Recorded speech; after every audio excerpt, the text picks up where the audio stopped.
You know, What's going on, man? I'm a little Frank Starfire. nice to meet you. And, I'm a simple guy, and I live my life by really simple means, you know what I mean? And, I live by simple mottos and credos and phrases and everything because it works for me, you know what I mean? Lately, I've adopted a new one.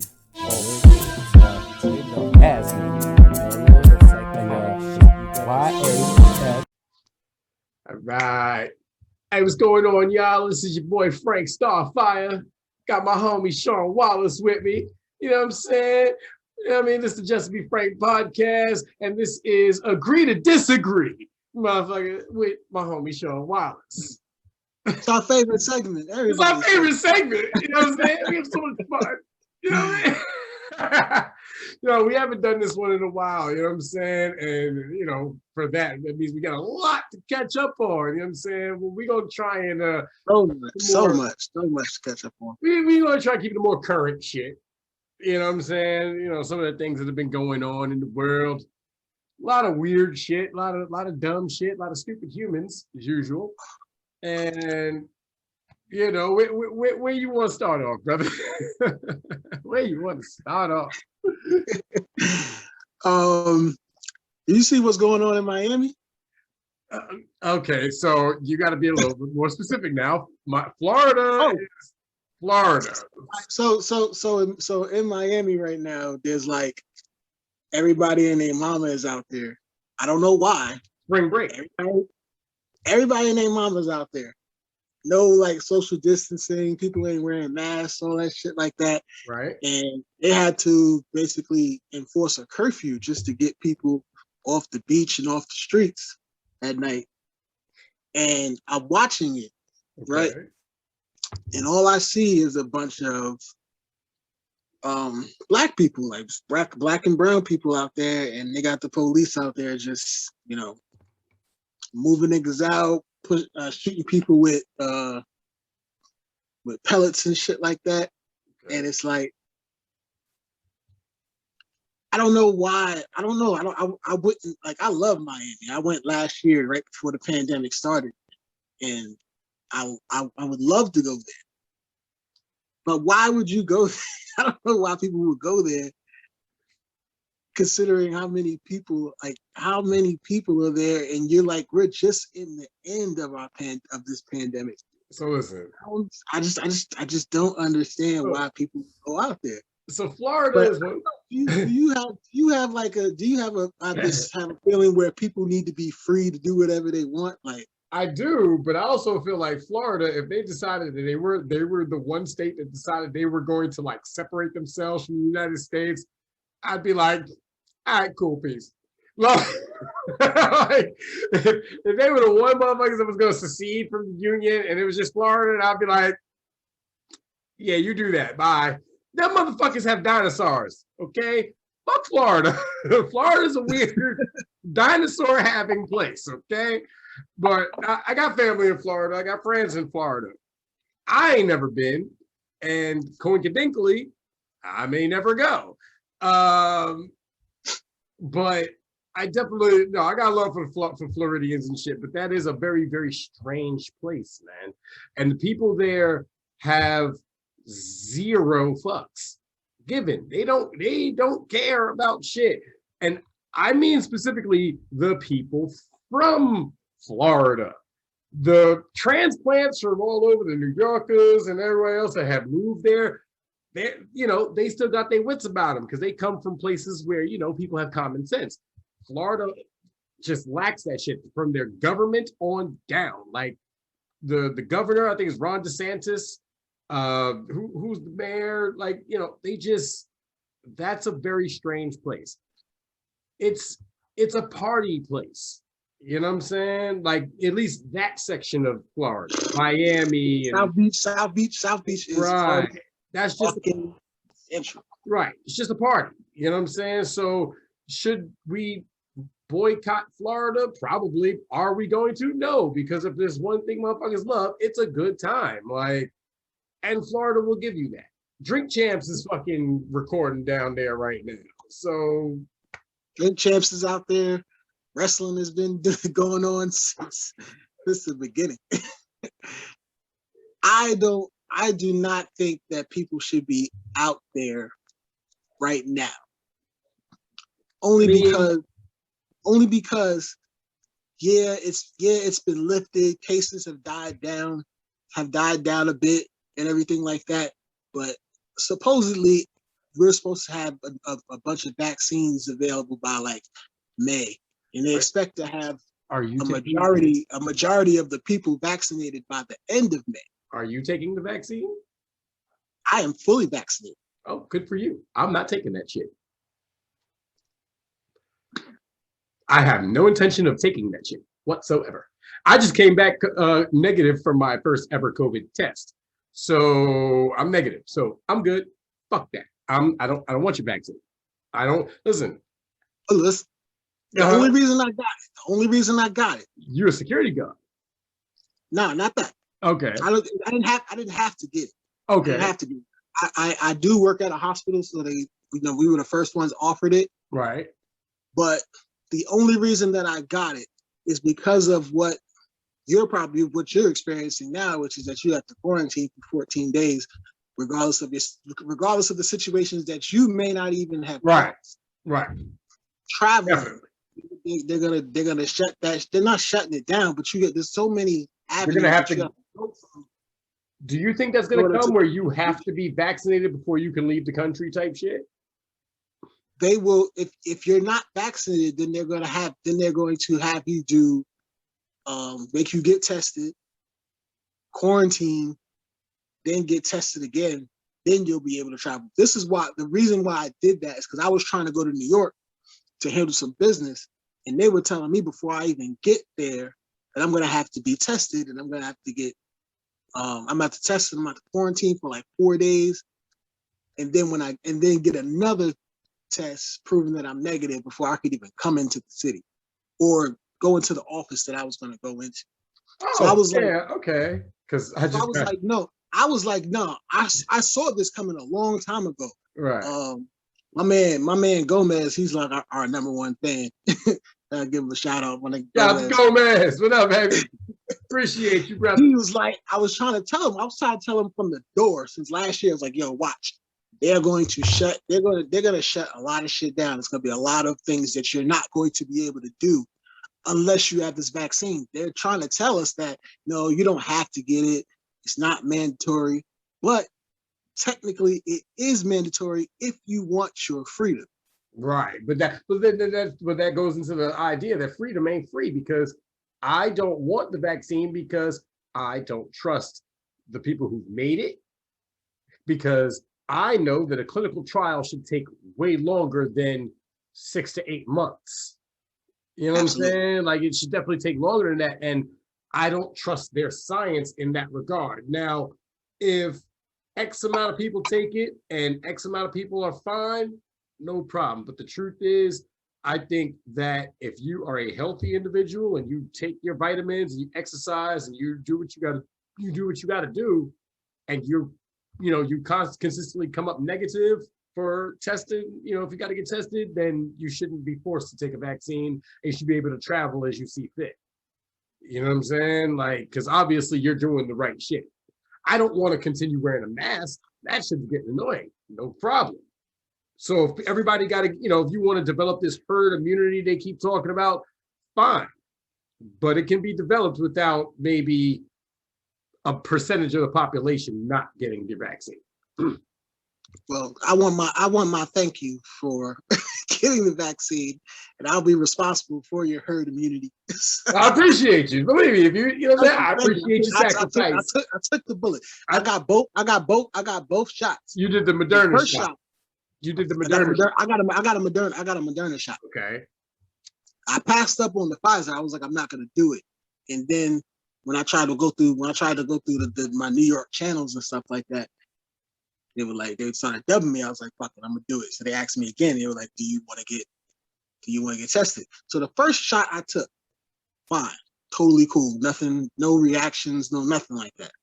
The second one, I got like the chills. It wasn't like I was sick, but I had like just mild chills. I just didn't feel right. Right. and then it went like 12 hours later, it went away. It went away. But the thing is that the whole year, during the whole pandemic, I'm like going to work every day. I got another job where I started delivering pizzas. Oh shit. Delivering pizzas, no masks, no gloves, no sanitation, nothing like that. Like I was begging to get it. You was free balling the world. You was just going in. Like, I was like begging to get it because I wanted 2 weeks off. That's all. And I did not get the shit. I'm talking about handing pizzas, hand-to-hand money, everything. Never got it. So it was just like I never felt the need to get it. It was like it feels like that. It feels like I'm not capable of getting things. Like I don't get shit. yeah, Only thing I've ever gotten in life was a job and some pussy. You know, Can't well, think of anything else. you know, I ain't never got no. I ain't got no gifts from Shaq. I ain't never won the lottery. Nope. I ain't never got shit. You know what? The only thing I ever got was an education, a job, and some pussy. And honestly, I look at my diet. I look at my level of activity and the things I do throughout the day. You know what I'm saying? And then, to be fair, I was a cigarette smoker. I say was because 2 days. So like 4 days ago on Thursday, when I found out that my sister did test positive, I literally smoked my last cigarette at that moment. Like, well, that's that. You know what I'm saying? Because it made me look at it, well, you know, I've got to kind of do whatever I need to do to make sure that my lungs are good and my respiratory system is good. So can't be doing that smoking cigarettes. But that right there might be what saved my life. It might be the only. It might save your life. It might be what saved my life. I think that this virus or whatever, it can't penetrate weed smoke. I don't think it can. THC, CBD, any of that shit. I swear, me and my boy blowing the whole fucking time, the whole pandemic. Me and my brother. And there's gotta and again, now here's the thing. So my brother didn't get it either. Luckily, you know what I'm saying? Knock on wood. So there's definitely something that correlates between smoking weed, taking your vitamins, just being healthy, make sure you get your vitamin D, getting out in the sun, you know what I'm saying? Like these things all matter, you know what I'm saying? And what stressed me out throughout the whole pandemic was they kept talking about, oh, stay 6 feet, stay in the house, stay home, don't go shop, but Walmart could be open. You know what I'm saying? Whole Foods is open. But stay in your house. All you motherfucking restaurants, y'all got to shut down, but Perkins can stay open. McDonald's can stay open. All this unhealthy bullshit can stay open. And nobody was talking about, hey, make sure during this pandemic, while you've got the time, you know, it can be tough mentally. So what can help is if you work on your physical health, work out, exercise, go for walks in the sun, take vitamins, eat healthy, take this time to learn how to grow fruits and vegetables. Like nobody focused on any type of bettering yourself. They just told you to stay in the house and wash your fucking hands. How did that help anybody? How did that help? The one thing that the CDC said from the beginning was that it can't survive on like it can't survive warm temperatures. So the one thing that I was always doing was making sure I had tea early in the morning. Okay. Before I start my day, I'm a coffee guy. I make sure I drink tea. Yeah. I make sure I drink tea. I don't know if that had anything to do with it, but I know for a fact people don't do it. Well, listen, you know what else? Our comorbidity factors here in America don't help. We have the highest levels of obesity, diabetes, you know what I'm saying? Cancer, like we have these comorbidity factors, but nobody pays attention to that. Again, McDonald's was allowed to be open, but the local farmers market had to close. You know what I'm saying? So the multi-billion-dollar corporation that sells garbage is allowed to stay open, but the mom and pop restaurant or spot that'll sell you a good home cooked meal that's made from locally sourced, blah, yakety schmaggety, they gotta close. They're gonna have to shut down. They're gonna lose their business. McDonald's is gonna thrive.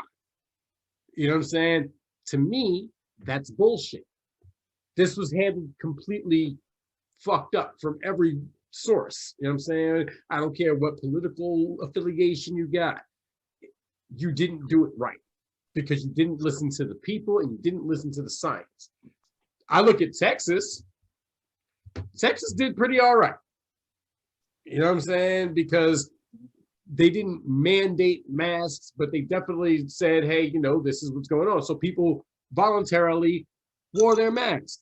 They go into restaurants, they socially distance. Like, if you allow people to do what they need to do and be free, 9 times out of 10 people will do it. It's not until you start doing draconian type shit and you start mandating that people do X, Y, Z, that people want to naturally rebel against that. Do you understand what I mean? And you know who those people are, right? We know exactly who those people are. But the problem is, it's not just those people, and it's not just in this time. We've seen it throughout history. You tell, and you, even as a kid, your mom told you not to do something. What's the first thing you did? You went and did the shit she told you not to do.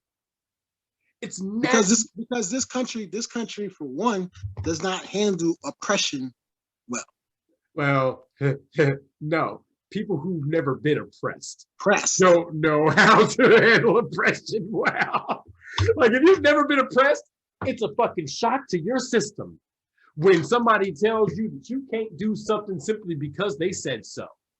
It's a shock to your system when you're told, yo, don't do that. And you're like, fuck you mean? I can do anything. Meanwhile, those of us who have been oppressed, they're looking at you like, yeah, all right, you're gonna learn it. This shit was the whole thing was so frustrating because, like, my wife was very serious about it, and I gave her shit most of the time. But for the most part, it was like, look, these are the things that you have to do when you come into. You gotta make sure that your house is a safe haven or a, like, you know what I'm saying, like a sanitary place, to where you're not bringing that stuff into your home. Right. So me and my wife were stripping before we get into the house, washing our hands as soon as we get in the house, wiping down all our groceries and shit like that. These are the things that I was frustrated about doing them, but I still did them. My problem is that people were running around not doing it, and I still had to do it.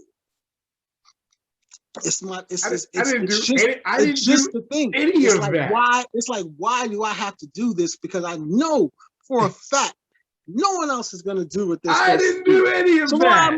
So why do we even even go through all this? You know what's funny? I didn't do any of that because in my mind, and I guess this might be the rebellious recalcitrant asshole that I am, but to me, that was admitting defeat. Like, no, fuck, what the fuck? I'm wiping off my fucking girl. I'm washing with soap and water my groceries. Like, no, fuck that. I'm not gonna do that. That's just stupid to me. And the truth is, I'm gonna wash my motherfucking hands. I'm gonna fucking, clean my meat and fruits and vegetables the same way I always have. And I'm not gonna worry about it. I'm not going to stress it. You know what I'm saying? Because I have no control over it. You know what I'm saying? I can't control it. The only thing I can control is how I react to the situation. So I'll wear my fucking stupid mask and be annoyed about it. And I'll fucking socially distance and be annoyed about it. And you know what I'm saying? And it just didn't matter. What up, Maverick? Maverick joined us on the podcast. What's going on there, dog?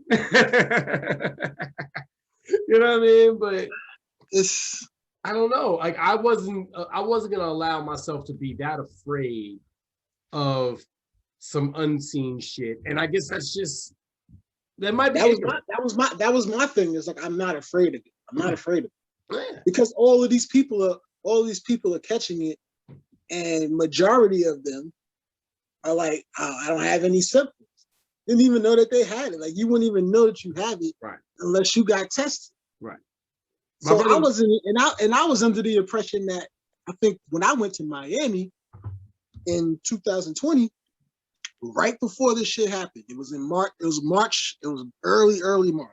You just escaped that shit. Between March 2nd and March 6th is when I had because I got flu shots, all that shit. I've never had And one of those either. I had this like dry. It was like this dry feeling in my throat, but I wasn't sick. You had the flu. You got a flu shot. You got the flu. Probably, but I didn't feel it. Like I normally when I'm sick, I know what I got to do and I know how I feel, and I didn't feel the same way. So in Miami with this like moderate cold, and it was like I got on the beach. I was smoking a joint or whatever, and this girl came over and she spoke with me, and then later on we were supposed to all go hang out, and she's like, "Yo, I'm sick. I can't go." I was like, "Yo, I think I gave this bitch the root." Oh, she gave it to you? Nah, I gave. I just look at random bitches. Like, what the fuck? I was fine. I was fine. Okay. I was fine until I had to go. Until I had to come back. When I came back, it was like March 6th. I came back. My nose is running. I'm coughing and shit. And I'm like, yo, these motherfuckers are gonna quarantine me. I'm not gonna be able to get back home. But nobody said nothing. I mean, I got my nose plugged with tissues. Like if it was me seeing, if I was somebody else seeing me running around the airport the way I was looking, I'd be like, no, put that motherfucker away. It is on the plane. I'm on the plane. I'm on the plane, like just came back. My driver, my Lyft driver is like, yeah, I think I had this shit. I'm like, yeah, I think I had this shit too. But I was feeling like, yo, I don't want to say nothing until he said it. And then it was like, yeah, I don't know what's going on, bro. But I don't think it was in Pennsylvania at the time. So I wasn't even too worried. I wasn't even too worried. But see, you gotta realize, like, to me, I look at the numbers of things and I'm like, all right, if you're bullshit, Queens is gonna have a high number of cases because they have both major airports. So if you're testing everybody as soon as they go off the plane, no matter what, the numbers are going to be relegated to Queens because that's where the test was taken.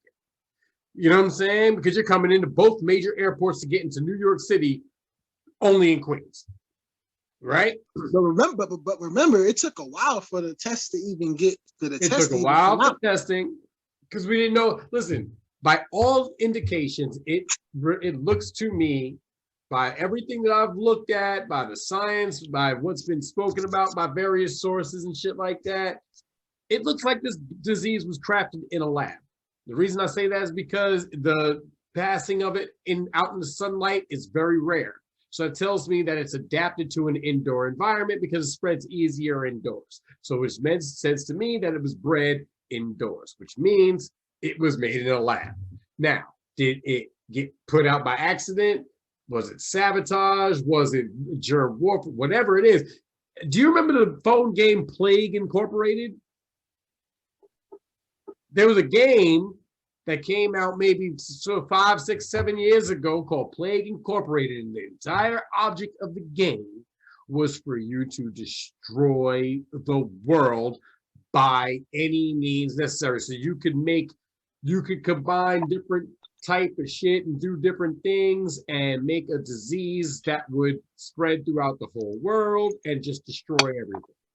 Your ultimate goal was to destroy the planet. And that was the name of the game, Plague Incorporated. So you could make viral, bacterial, prion, like you could make all sorts of different shit. But the ultimate goal was to destroy humanity. And you won when you made the whole map work. So but that's very foreshadowing to what's been going on. You know what I'm saying? Now, I don't know. Now the fact is that somebody came from one of them Asian countries, probably a Korean country, or one of them came over in through the state of Washington. and just frolicked around the city, and she had it, and it started going crazy over there. Now the problem is that Trump didn't take it serious, didn't want to take it seriously. He just wanted to act like it was okay, it's here, but it's gonna go away. Like, right. Don't worry about it. We're not gonna fall into the media hype of panic. Right. So he was just trying to just die it down. But right. all of his scientific advisors was telling him otherwise. And once they started telling him otherwise, they got fired because they weren't on the level that he was on.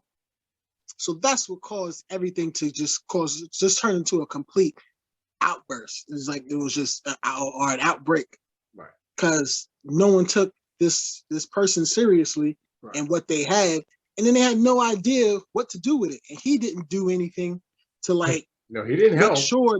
Make sure that scientists did what they were supposed to do and come up with tests and all that stuff like that. He just delayed the entire process. So he fucked everybody up. Right.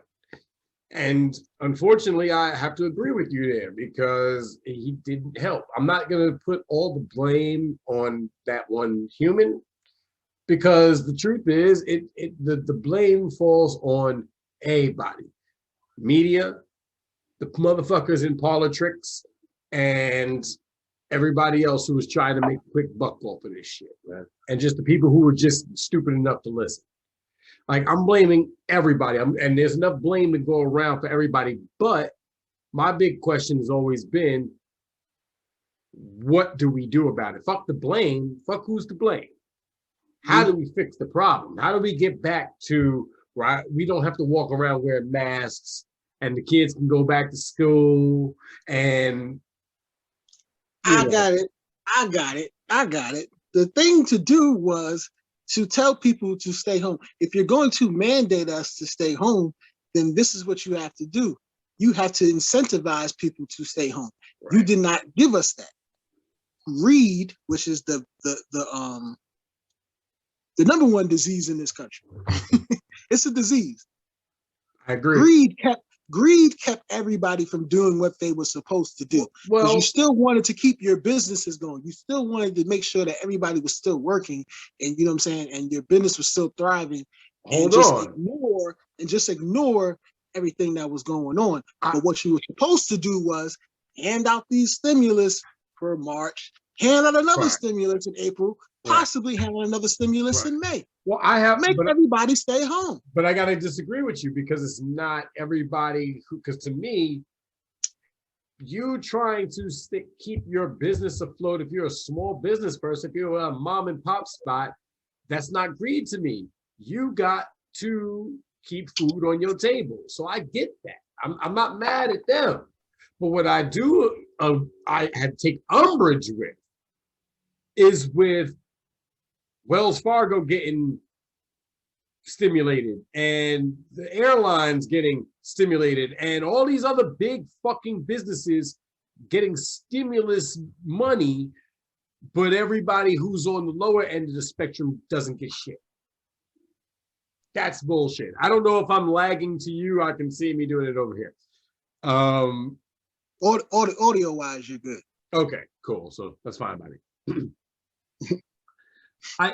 So I'm definitely against that. And I took very big umbrage with the fact that those people were allowed to reap the benefits of something, but they weren't going to put it back in the coffers of the individuals who make their business run, which are the employees. You're right. They should have fucking federally insured everybody to make sure we could fucking keep our rent paid and our utilities on and food on our tables. And that would have been the help that every single American needs. Now, there shouldn't be no foreign aid. Fucking, like, we shouldn't be paying no type of fucking money to send Yemen any money. I'm sorry, Yemen, ain't got no problem with y'all, but at the same time, why are we footing the bill for your shit? Why are we still sending foreign aid to all these other countries? We need the shit. We need our service members who know how to do the infrastructure to come home and build the infrastructure. You know what I'm saying? But we're still. But everybody else, every other like socialist country took care of their people. Oh no! Don't use the S word. You scare people. Hold on, I'll be right back. Don't use the S word now. You scare people. I love the S word. I love the S word. Use the Fucking S love word. that word. You scare people. The S word now. Them motherfuckers was taking, but them motherfuckers was taken care of. They was getting $2,000 a month, $3,000 a month. No, cut off all mortgages, cut off all bills, all the stuff like that. They did all that. Right. This But those country bills still pile up. It's not like they don't have to pay them back. Refused to do that. Yeah. Refused to do it because motherfuckers was greedy. This is a capitalist society, and niggas cannot spare the fact that I'm not gonna like the banks. I'm not gonna stop you from. I'm not gonna pause your mortgage. Why the fuck not? You telling me you want me to stay home? Telling me you don't want to work? You don't want me to work or whatever? You're not gonna pay me to work, but you want me to keep paying my bills? It was so backwards. The whole thing was handled so backwards. It was. It was so that it was frustrating to want to even continue doing all that stuff. And then in the end, you end up giving us stimuluses later on. Like you could have did this in May. You did it in April. You could have did it in May, and you could have did it in June because we got 3 of them. You could have kept doing it throughout July. Why you give us 2 of them now? August, September. You could have basically given all, but then here's the problem. If they'd have done that, they'd have proved Andrew Yang right. You can't prove him right. You know what I'm saying? You can't prove him right because basically what that is basic universal income. All right, so let's hold on. All right, so fuck the virus and the pandemic. Right. Why is that an S word to you? Oh, I'm okay with it because I understand that socialism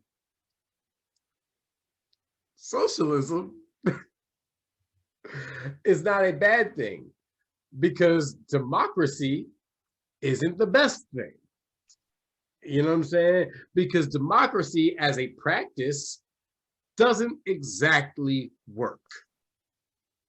You know what I'm saying? We've seen that. We've seen it. We see that democracy doesn't work because there's no reason why a state like Iowa has as many votes as New York. You know what I'm saying? There's way more people in New York. So why do the small amount of people in Iowa, I'm sorry, Iowa, you know, I like, but why do the small amount of people in Iowa count as many, you understand what I mean? The electoral college is an advent of democracy. That shit is stupid and that shit should go. Simple as that. You know what I'm saying? And that's really what it is. Democracy it's not so much a failed experiment, but we can see that there are some fucking kinks in the armor of it. You know what I'm saying? And there are indeed some good socialist things, some great things that come from socialism. And anybody who doesn't think that socialism is a good thing, well, then if your granny is on Social Security and or Medicare and Medicaid, guess what? That's socialism. You get to dial 911 and call the police or the fire department. Guess what? That's socialism. When you have your public schools, that's socialism. You know what I'm saying? These are socialist ideas. It's just, you don't call it that because the big bad word scares people. But the problem, where the problem ultimately ended up lying with is that we put way too much emphasis in law enforcement and less attention in education and public programs, right? For kids and stuff like that. We ended up giving, because when you pay your state taxes, your local taxes, and all that stuff like that, it gets broken down to 3 things: police, teachers, basically teachers in education, and it's something else. I keep forgetting which one it is, but they break them down into these three things. But because they put so much emphasis on law enforcement, that they ended up breaking down all of our taxes and giving most of them to the law enforcement, and our programs in our communities ended up suffering, not getting the proper things that they needed. Precisely. So now you have more people running the streets with less to do and getting in more trouble, and then you have it, and then you're going to put more police into these lower income communities, basically into Black communities, and trying to curb violence and shit like that. It's just so bad. It's just so fucking backwards. But the biggest thing is that the people that believe in capitalism, or want to get the most that they can get out of whatever it is that they're doing, they could be the greatest socialists of all. They could, if they so choose. Greatest socialists of all. It don't take that much to provide for a large group of people, because you can take $1 million and break that shit down into a community. You got people out here. You got people out here in the entertainment industry that are sitting on millions, but don't want to break down, don't want to break bread like because you said it. Like 10% of their income. They don't want to put that. Because you said it right. It's an industry. Industry isn't designed for that. Industry isn't designed to help the individual. Industry is designed to push forward. It's up to the individual to help the individual. They would rather the people that are getting the smaller piece of the pie to provide for the people, as opposed to the people that are up top, when they can just break off a piece of what they have gotten, which is a large piece of what's and put that into the people. They don't do that. The capitalism, only way capitalism works is with the trickle down effect. So I'm supposed to trust you. I'm supposed to trust you up top to break bread with me, but you're too busy trying to hang on to every little dollar that you have. Right. Well, you know what? The Jeff Bezos, the Elon Musk, all of these motherfuckers that are sitting on billions. Yeah. You know what? You break off $10 million of $1 billion that you have. You could solve homelessness, hunger, all of this shit. All right. And you know what? I will try and answer that. We're gonna break away for 1 second. This is the Just to Be Frank podcast. Agree to disagree, baby, with Shaun Wallace. Give me a second. We'll be right back, ladies and gentlemen. Hey, what's going on, y'all? We are back with Shaun Wallace. This is the Just to Be Frank podcast. Agree to disagree.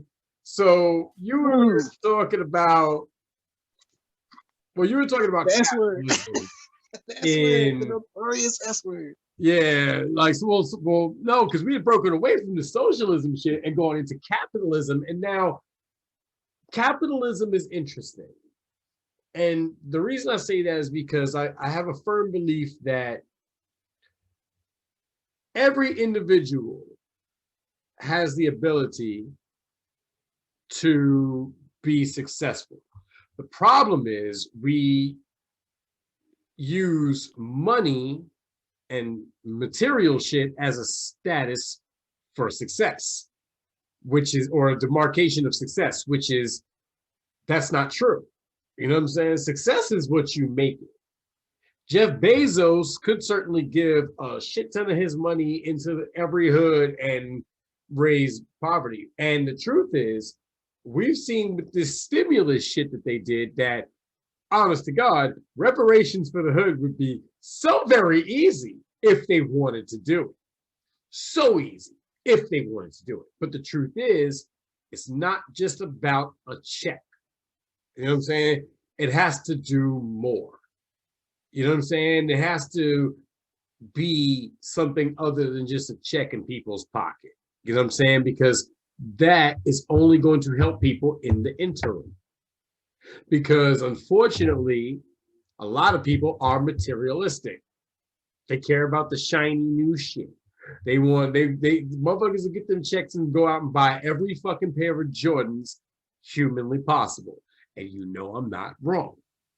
They'll go buy spinning rims.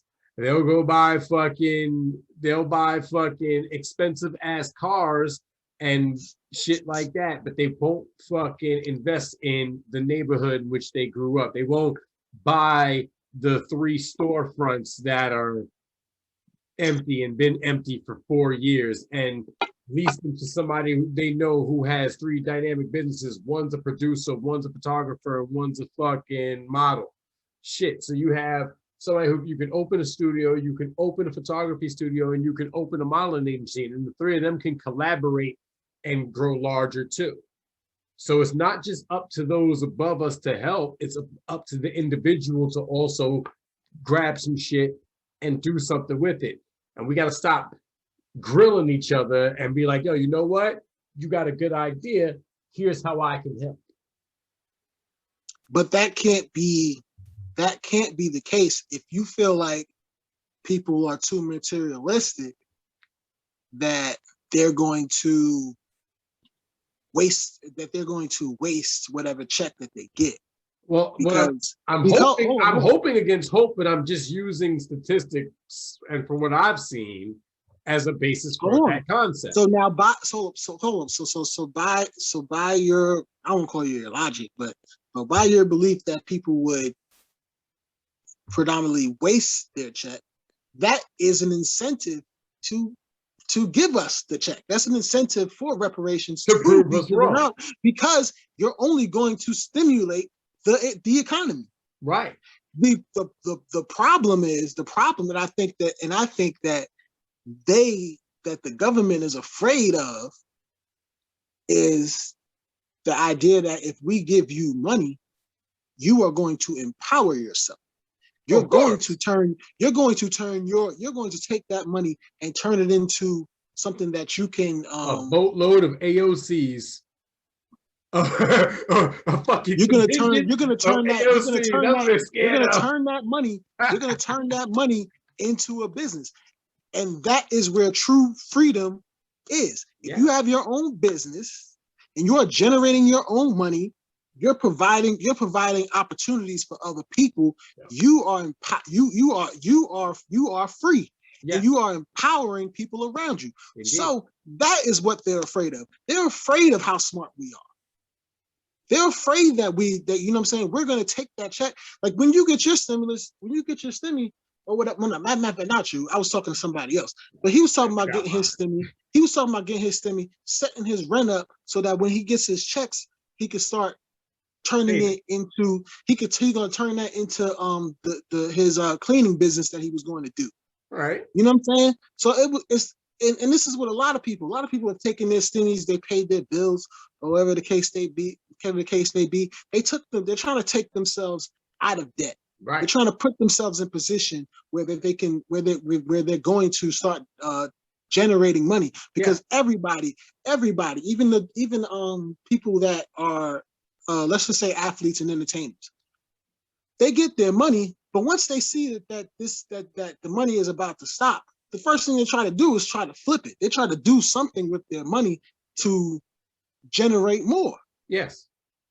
Which is good. So this is the thing to me that I believe why they refuse to put reparations into the Black community, because they're afraid of the Black community taking this money and putting it into something that will prevent them from being in control, prevent them from being controlled by the establishment. Because at the end of the day, even the police, even the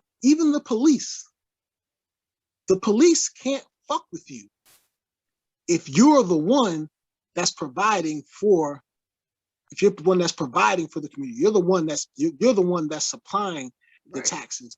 You know what I'm saying?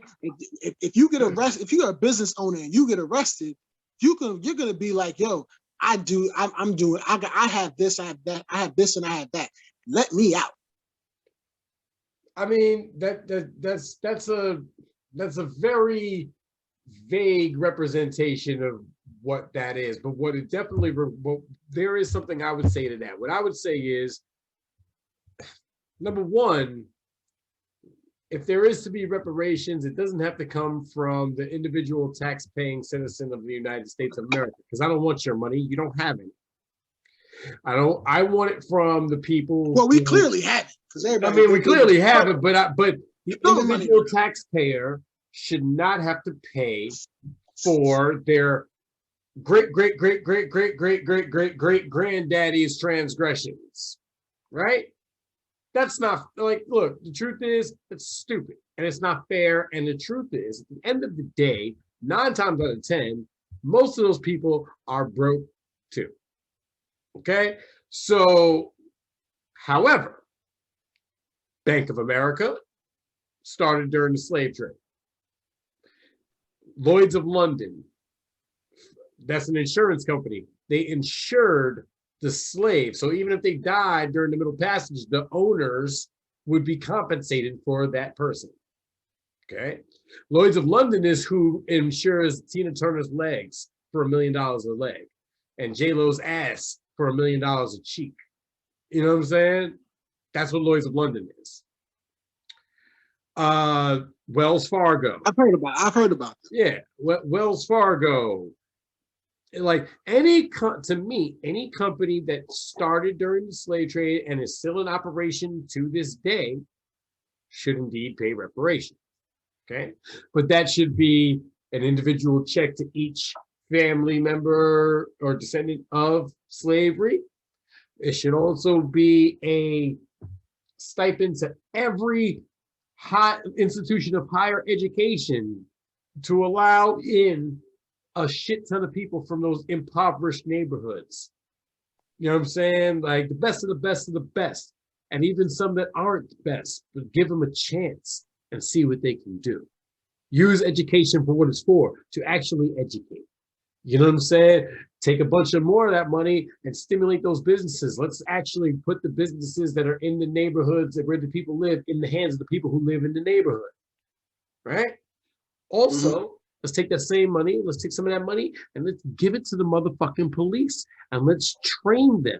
But also, let's get more influx of those people from those neighborhoods into those neighborhood precincts. Because the truth of the matter is, if you know the people in the neighborhood and the people in the neighborhood know you, they're going to look out for you, you're going to look out for them. You know what I'm saying? And crime is going to go down statistically because you're less inclined to fucking arrest Ray Ray because you know his moms, and Ray Ray's less inclined to do dumb shit because he knows officers so-and-so knows his moms. That's facts. That's how it works. If there were more people, if I knew more motherfucking people like me, if you were a fucking police officer or like anybody of our friends that are actually cops, I appreciate my man Kavan. I appreciate the fact that they wear that fucking badge. You know what I'm saying? And they're trying their best to fucking protect and serve and do the fucking shit that they're supposed to do in our community. You know what I'm saying? But the problem is they don't allow them to work in their community where they're known by the people. You know what I'm saying? Where you know the motherfuckers who are really violent and you know the motherfuckers who really are doing shit because you know your neighborhood. You know what I'm saying? Neighborhood policing should be a real thing. You know what I'm saying? When's the last time somebody did a fucking ride along?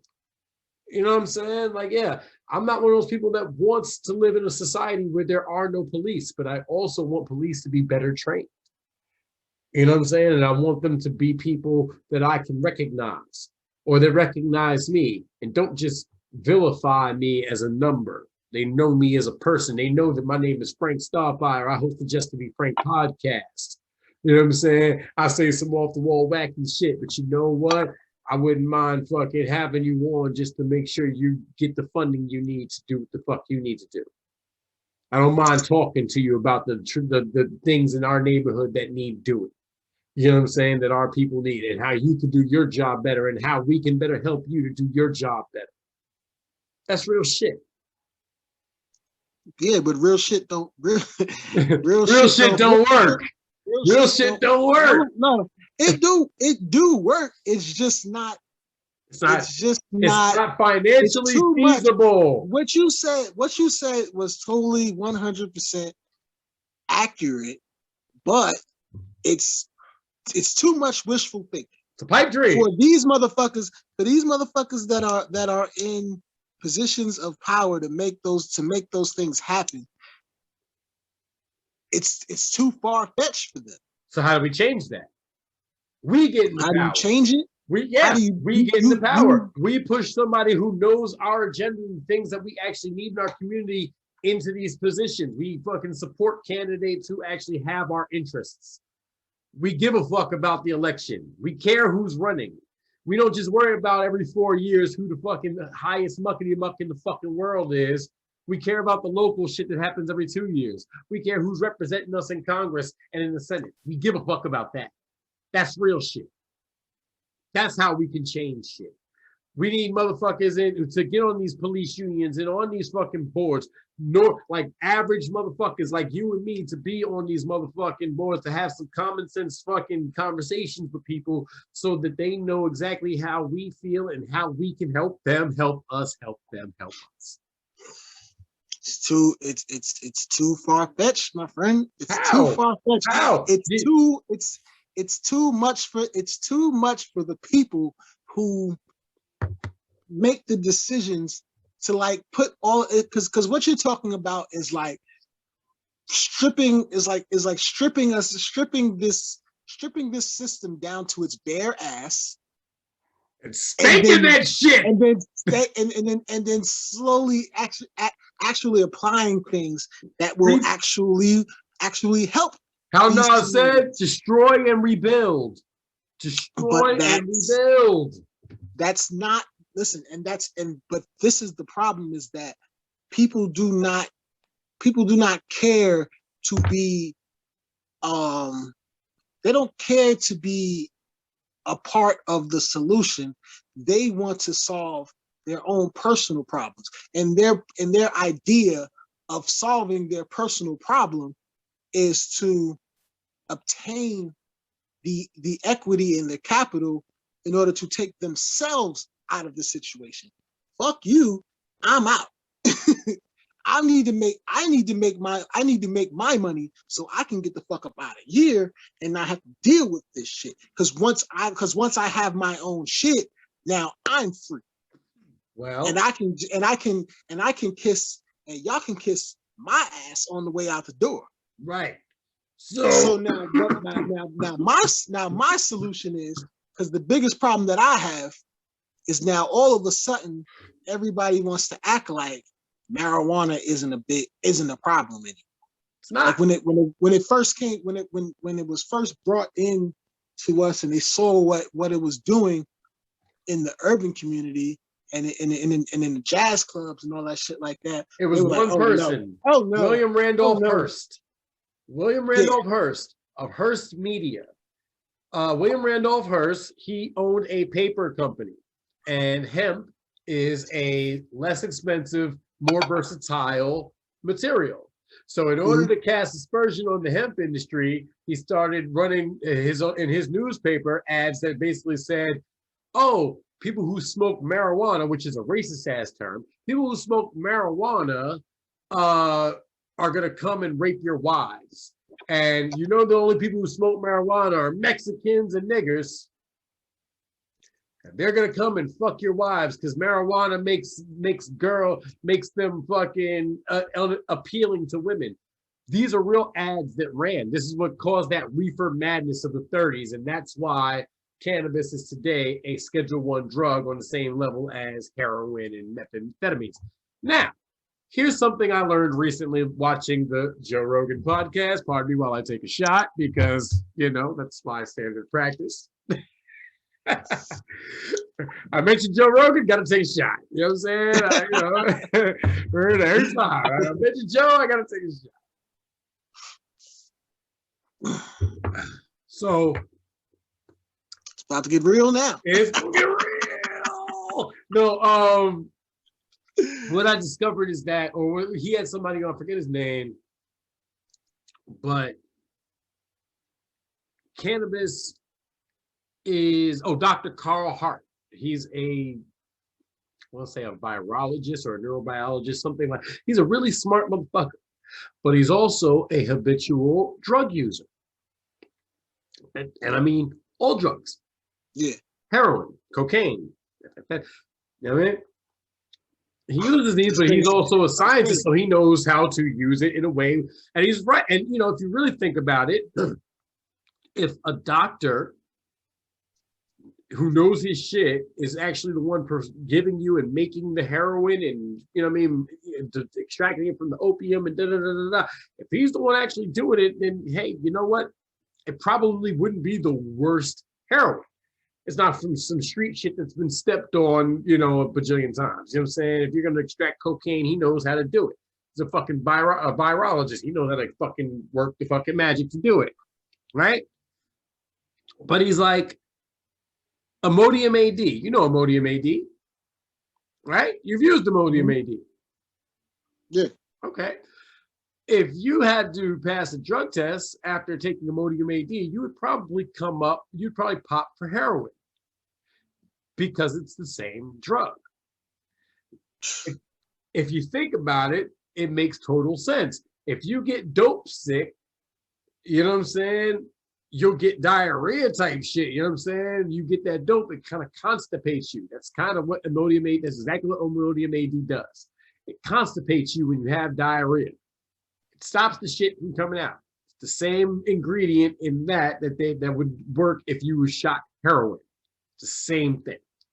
You know what I'm saying? All these drugs that we take come from plants, have natural abilities, but they've been compressed and suppressed into this pill form and mixed with all sorts of new other shit.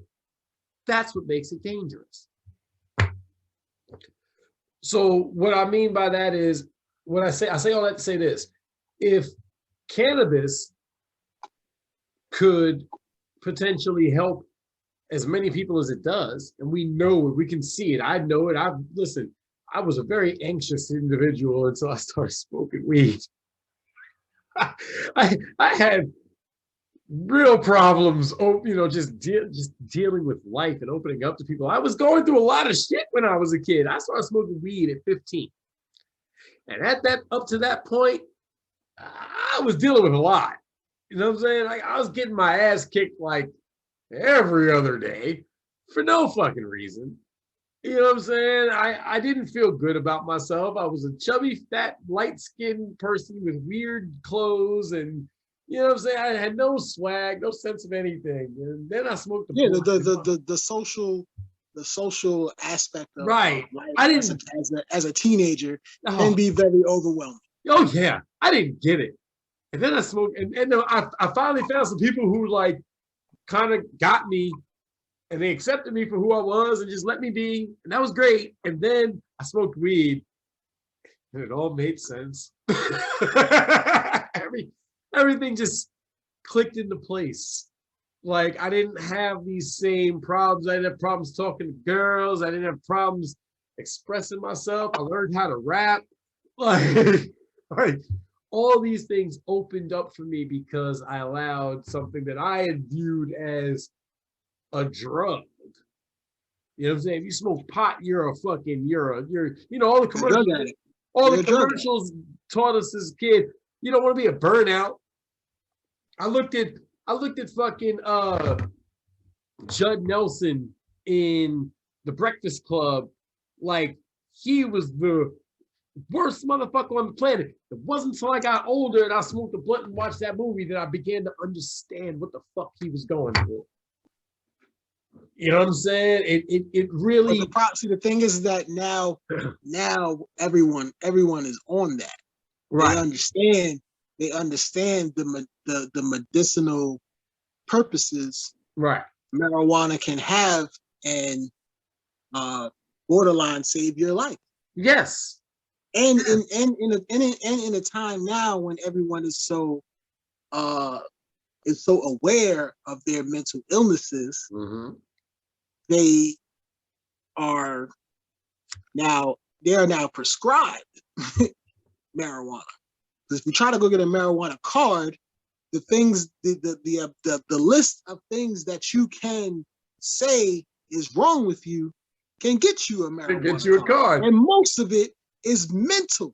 But most of it is mental. Now, hold on. There's one caveat to that. And this is the thing I have a problem with.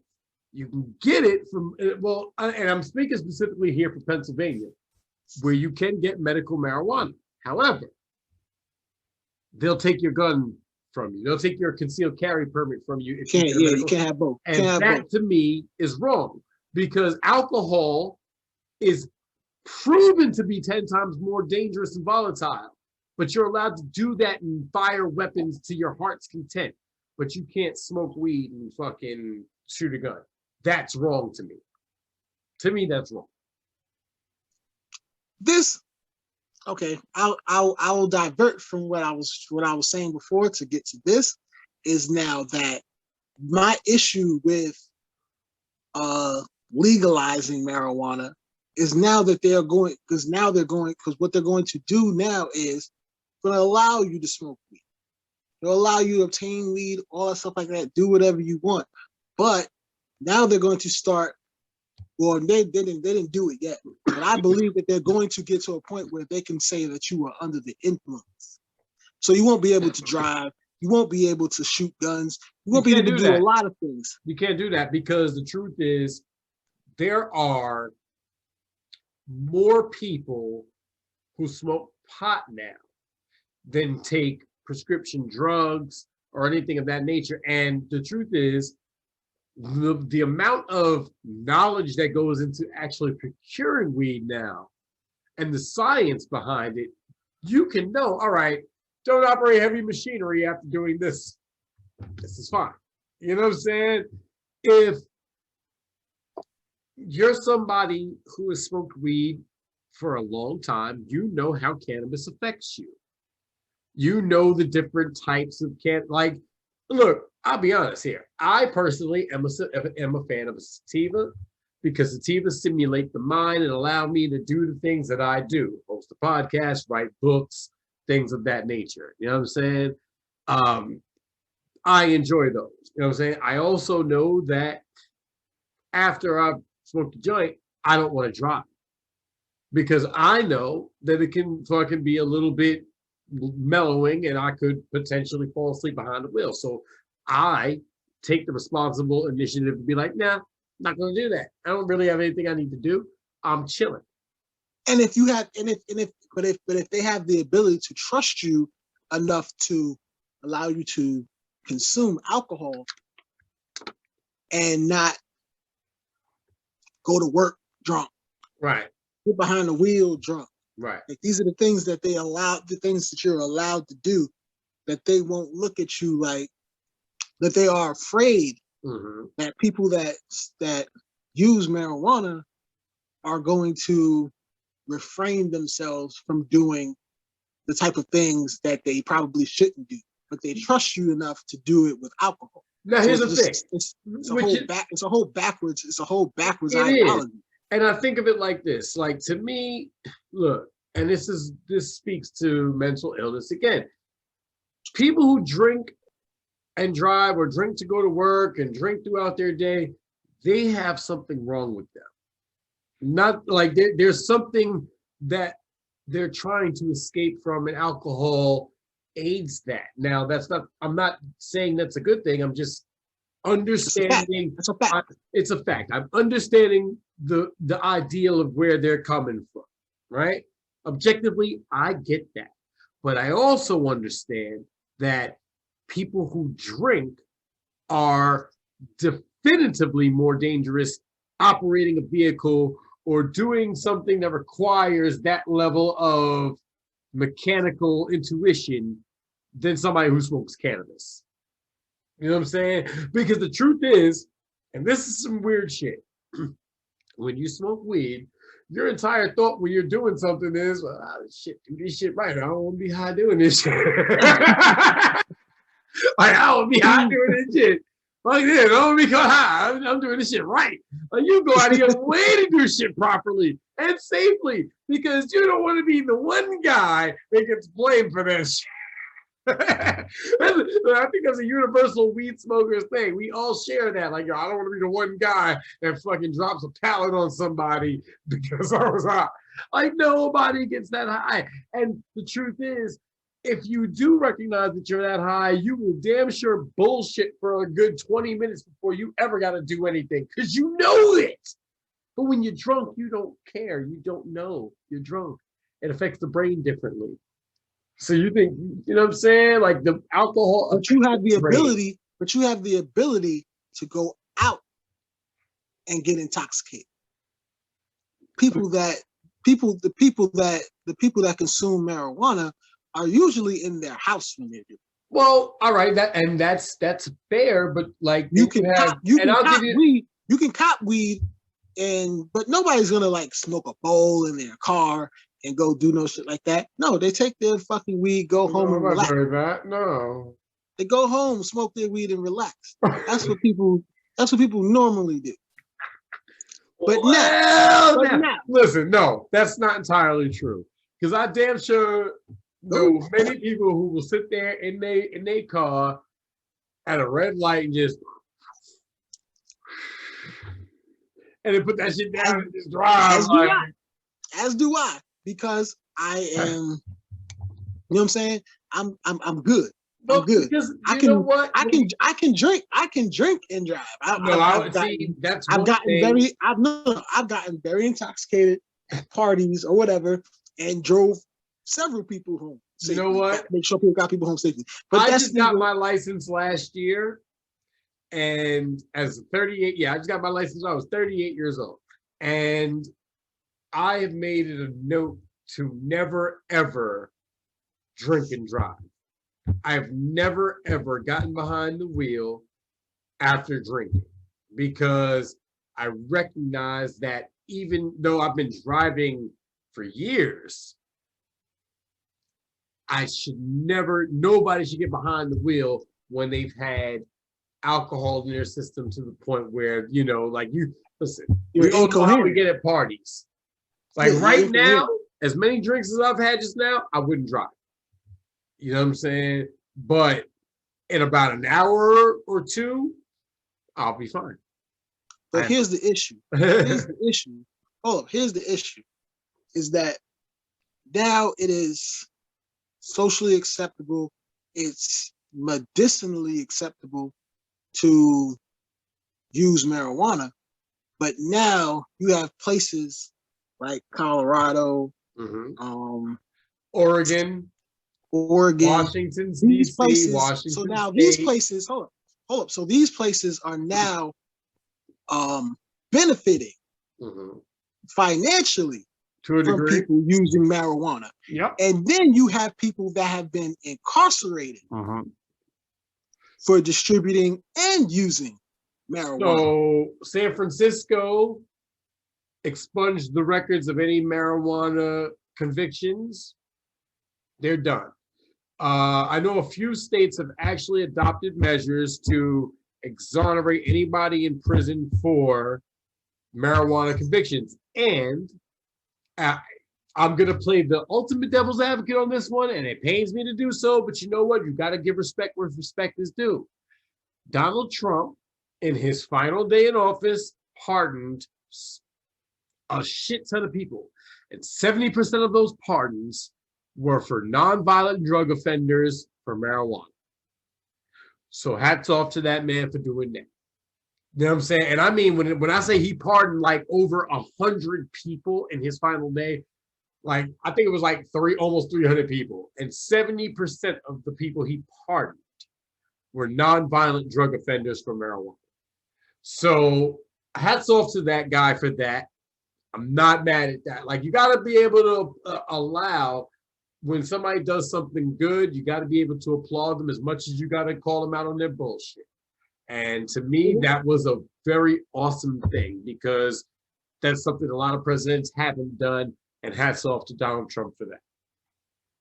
That's the right thing to do, but it has to go further than that because it's something that you have it's something that this country has acknowledged. I got weed convictions. I should have those erased from my record. I mean, I'm sure they are. I mean, shit, I've worked at a casino. Have my insurance license. This goes further than criminal records. Yeah, and exonerating people and getting people out of jail for using for nonviolent drug crimes that have marijuana attached to it. Right. It goes further than that because now you have states that are profiting from it. So now what I'm saying is, if you have people that if you're going to profit from it, then you need to distribute that. You need to distribute those funds and those taxes to the people that have been disenfranchised, that have been affected by it most, which is the African American community. Okay. And if you're going to talk about reparations, you don't need to take it from the people that have. You don't need to take it from the hardworking people.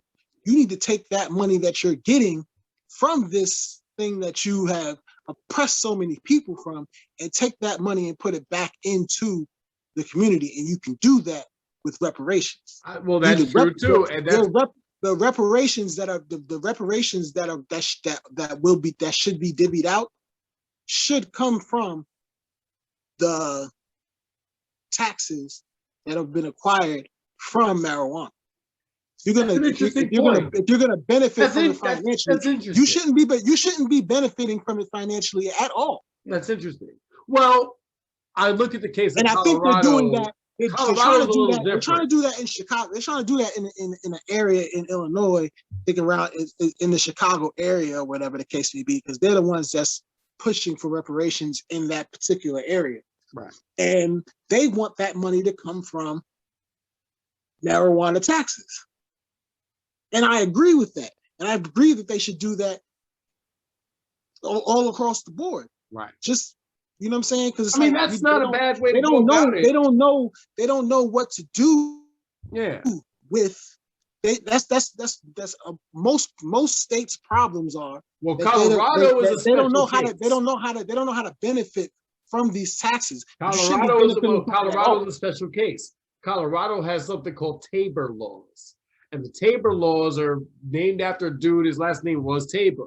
But basically, what it boils down to is the people of Colorado have the right to vote on whether to raise their taxes. Nobody votes to raise their taxes. So all the money they've made from marijuana sales is kind of just stockpiled. Now, here's the other problem.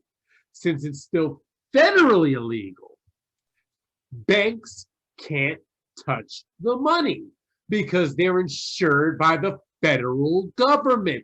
So they can't do business with things that are not federally mandated. You understand? So there's a big problem. So the first thing that has to happen is federal legalization of marijuana across the board. Once you do that, then every state can enact their own marijuana laws and guidelines and taxes and profitability from it. And yes, every fucking body who's been incarcerated for it should be paid off of that. And you know what? Even local hustle, man, if you selling bud, you know what? You should fucking get a little chunk of that too and maybe be able to open a dispensary in the neighborhood. And the truth is, if you, your man, and 4 other motherfuckers got, like nowadays, the Lost Boys would have a dispensary. Let's be honest. If weed was legal in New York and you could fucking open a dispensary, they'd have one on Linden in the Vanwick. Like, for real. It'd be the LB dispensary. Like, come on, why not? So a lot of people, a lot of marijuana users have taken it to the point where they will start legally making their own strains of marijuana for sales. Jay-Z, he went an additional route and is like, look, I'm going to help you get your marijuana business off the ground. Right. Is that what he did? Because I don't have he's not selling weed. He's selling the opportunity for To you sell to weed. sell weed. Smart. Why not? Mike Tyson has a fucking strain. Snoop got several. 2 Chainz, Wiz Khalifa. All these rappers have strains of marijuana named after them or for them. They had some of them had actual hands in the development. Everybody has one. Everybody has one. Listen, man, if there's ever a Frank Starfire strain, make sure that shit is a fucking sativa with a high THC count. And it gets you moody but mellow and allows you to boast your creativity. And you will. You will, my brother. It will be inevitable, because once you start generating some money, I'm pretty sure that's one avenue you're going to want. 2 to 3 years. 2 to 3 years to get this podcast to where it's profitable. 2 to 3 years. It's inevitable, but you can go. There are channels. I was looking into it, and it was like in Pennsylvania, they only allow 22 people to grow, distribute, and sell marijuana. Right, So right. 22 people. Right. 22 people. Right. A friend of mine, she has a farm. She's trying to start growing hemp. She's trying to get the license to grow hemp and CBD. So if she gets that would be dope. Shout out to her. But you got to find out. You have to find out where you can do it, because not everybody is allowed. Right. Now here's the thing. Our governor, which is Tom Wolf, because we're not New Yorkers, so fuck de Blasio, and we'll talk a little bit about Andrew Cuomo in a second. I promise we're going to talk about Andrew Cuomo in a second. Because I see clear as politics normally, but when I'm talking with you, we can talk politics. You know what I'm saying? When I'm fucking with that's you, who Tom Wolf is aspiring to be. Tom Wolf's his entire movements have been what Cuomo has done. Right. What Cuomo does is what this motherfucker goes. But he dropped the ball on the weed thing because Jersey got it. West Virginia just legalized it. So he's dropping the ball. Now the problem is we do indeed have a very conservative majority, I think, on our as our state representatives. You know what I'm saying? But the truth is, now there's a guy here. I think he was going for state representative up here. His name is Earl Granville. He's a veteran. I tried to have him on. I tried to get him on. Unfortunately, it didn't work out at the time. I'm gonna try and have him back on. I'd love to have him. Because the truth is, I always want to speak to people who have ideas that are contrary to what I might think, because it allows me to broaden my mindscape to something different, and maybe, just maybe, find a middle ground somewhere so that people can see that it's not about conservative or liberal. It's not about Republican or Democrat. It's about, we are individuals. Listen, we live in the United States of America. Okay? We are the people. We are the people. The problem I think we genuinely have is that a lot of people fear the government, and it should definitely be vice versa. The government should fear the people.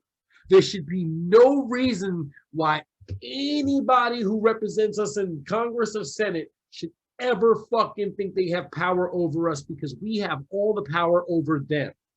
We just don't realize it. There's something about them having that position that makes us normal people think like they're untouchable, or they can't be stopped, or they do what. Nah, if you have a problem with what motherfuckers is doing who represent you in your state, do something about it. Even if you gotta fucking go to fucking Congress and Senate and actually fucking make a call, send an email. Don't storm the Capitol. That's not. Listen. Listen. But the only problem is, the only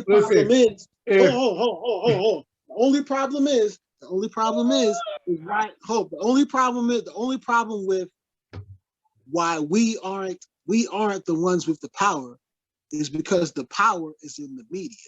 So now you have them too. These politicians Politricksters. These politrickers, they have the media to influence people. Right. So now it's avenues like this in the internet, our podcasts, things like that, where you can get valuable information. You can get valuable information from the people, not from social media. Not from the people that are on that are in every single home trying to tell us what they want us to. Well, no, but here's the thing. Here's how we defeat the media. Here's how the people have the power of the media. Turn the TV off. You turn the TV off, and you now have the ability to go on the internet, go on YouTube, check your local check your favorite podcast, and you get your information from there. Right. And here's something that I tell. Wrong. This is something that I tell the people all the time, whether you're a conservative, staunch conservative, or staunch liberal. You have an obligation to not only listen to the shit that you want to hear, but you also need to listen to the shit that you don't want to hear. So I make it a note to also listen to, and here's the thing, again, this is where Joe Rogan is very helpful and other people like him, because I normally wouldn't listen to, say, a Ben Shapiro, but I'll give him a listen now because I understand where he's coming from after listening to him speak for 3 hours and understanding where he's coming from. So I get it. So I'm more inclined to give him a listen now. I'm more inclined to listen to a Tom. You know what's funny? This is going to be weird to say. I would rather listen to Tommy Lauren than Candace Owens. You know what I'm saying? And that's weird for me to say, but the truth is, I kind of have I have more of a modicum of respect for Tommy Lauren than I do for Candace Owens. Because I think Candace Owens is a very articulate and intelligent young lady, and she can tell you very articulately how stupid she actually is. You know what I'm saying? And but she's not speaking. She's not speaking for you. No, she's not speaking at all. At all. And that's what the problem I have with young people who look up to her, because she's not speaking. But you have to listen to her. You do, you have to listen to a degree. Because she's gonna give you insight into what they're not the opposition, but what people that are the people that are against the ideologies that you have, or what, you know what I'm saying, the liberal Democrat has to think about, or what they think about. She is their opposition, so she's not speaking to you. She's speaking against you, but you have to listen to her because you want to see where she's coming from. You want to see what, you know what I'm saying, what she's saying. You want to see what weapons they're using against you. So even if you're a liberal Democrat, you should check in on Fox News to see what these motherfuckers are saying. And not only that. So you're not surprised. So you're not surprised when you hear their bullshit. I'm not surprised when I hear Candace Owens talking her bullshit. But when she starts saying, if she dared spoke that shit to me, I would cut her off in 2 seconds. I'd be like, yo, you're not telling the truth. Who's the one person on Fox News that you can listen to, though? Who's the one person on Fox News that actually gives you some credibility? None of them. Chris Wallace. Chris Wallace? Chris Wallace, yes. I'm going to tell you why. Because Chris Wallace is a newsman's newsman. He reminds me of the Cronkites, the Jack Caffertys, the motherfuckers I grew up watching who just gave you the news.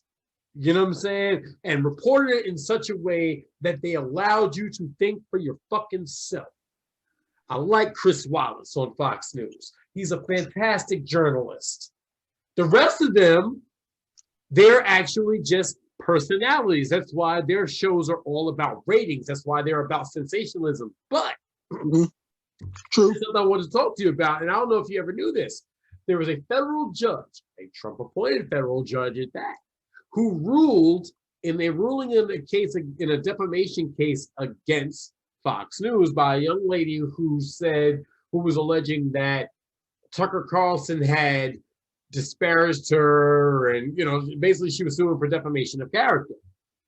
The judge in her ruling said that Fox News and all of its entirety is a parody of news, and the people who run it and the viewers are in on the joke. They know that it's not real. So what that tells me is that either that judge knows something that everybody else doesn't know, or they do in fact know that Fox News, much like CNN and MSNBC, are just in on the joke. They're just designed for ratings. They're designed to make you angry. They're designed to rile you up so that you go out and be distracted. They're designed for distraction. They're pushing their narrative. I worked there. Woo! You worked where? Where did you work? Fox News. I worked at Fox News. I was security for Fox News. I had to walk Megan, what's her name? Megan Kelly. I had to walk Megan Kelly to her car every day. Nice. I had to make sure that what's his name? Bill O'Reilly got in and out of the building safely. Hold on. I gotta ask because here's a funny thing. I'm actually a fan of Megan Kelly. How is she in real life?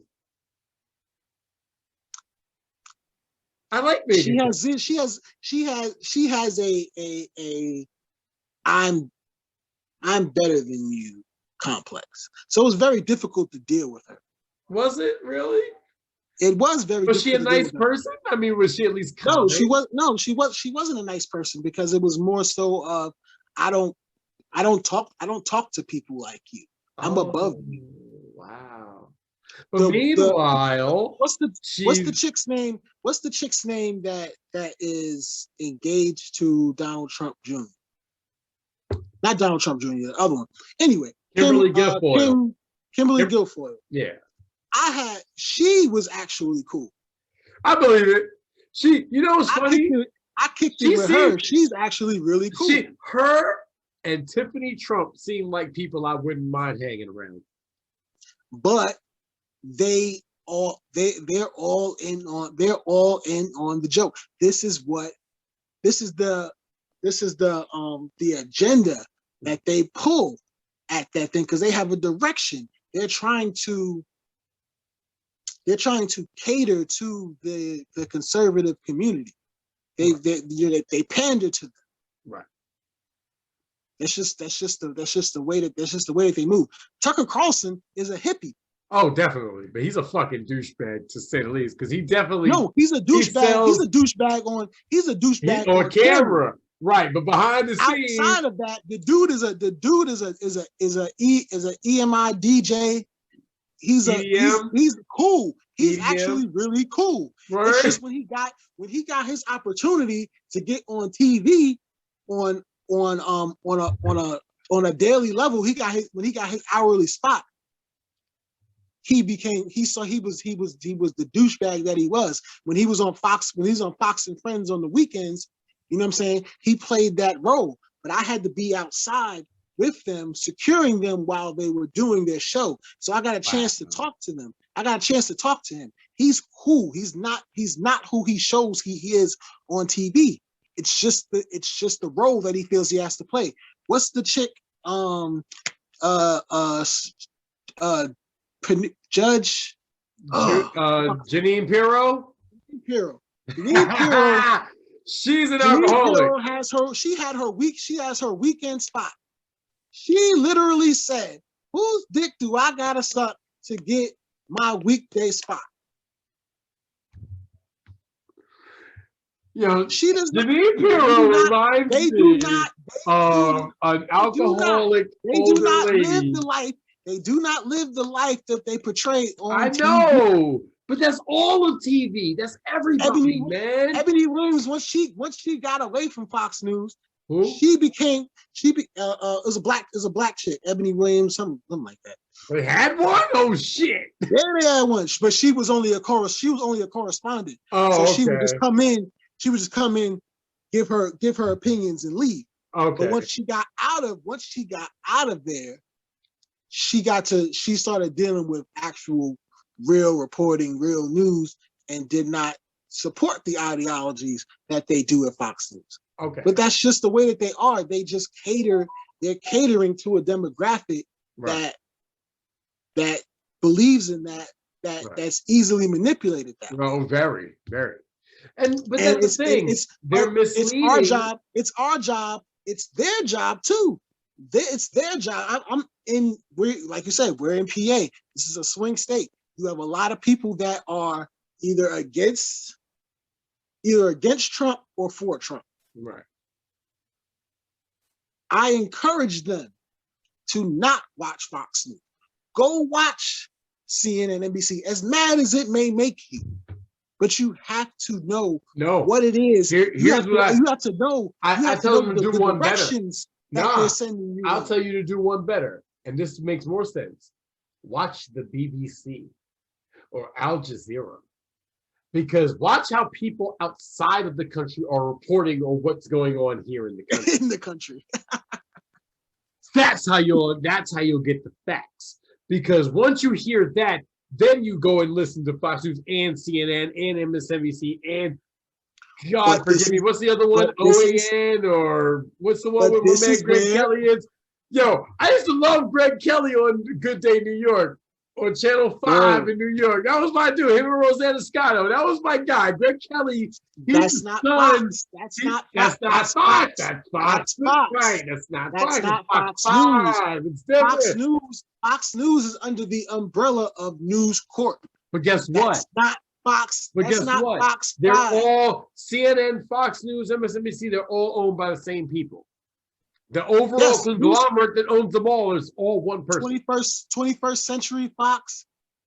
Those are news. Those are under the News Corporation umbrella. Wall Street Journal. Right. All of them under the News Corporation umbrella. Right. Fox 5 is not a part of that. No, that's something different entirely. So that's why people always told me like, yo, why do you listen to Fox? Because I watched Fox News every night when I was a kid. I listened to Rosanna Scotto. I'm like, yo, what's wrong with them? Oh, see, I used to watch and it's Channel because 11 It's because I found out that Fox News is a totally different entity than them. They follow a certain different. I used to watch Channel 11. This is the problem. This is the problem. You're pulled from so many different ways. You're pulled from the conservative media. You're pulled from the liberal media. Then you have independent media on the internet, and then you have BBC and all stuff like that. You have so many things. And then you have you don't know what to do. Then you have social media, which is people who you like or follow who chime in on the same shit that you like or follow, so you never get an unbiased opinion. The only time, and that's a big problem because people can be in their echo. This is the main reason I host this show and do it in an interview style, or speaking to somebody, because I don't want to be in an echo chamber where I'm just saying shit and nobody's able to say, yo, that's bullshit. Wait, no, that don't make no sense. Like, I want somebody to be able to say, nah, Frank, that's not right. And they give me facts and figures to be able to say why that's not right. I don't want you're trying to give people information. I'm trying to be as informative and as objective as humanly possible. Now, yes, I inherently have my own biases. There's no question, because I have my own personal beliefs and philosophies and things that I do.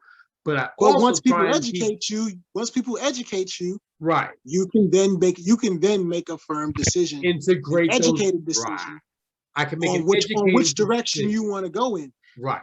You know what I'm saying? And that's why I'm able to understand both the conservative side and the liberal side, but I also recognize that both of those are false narratives. There's no such thing.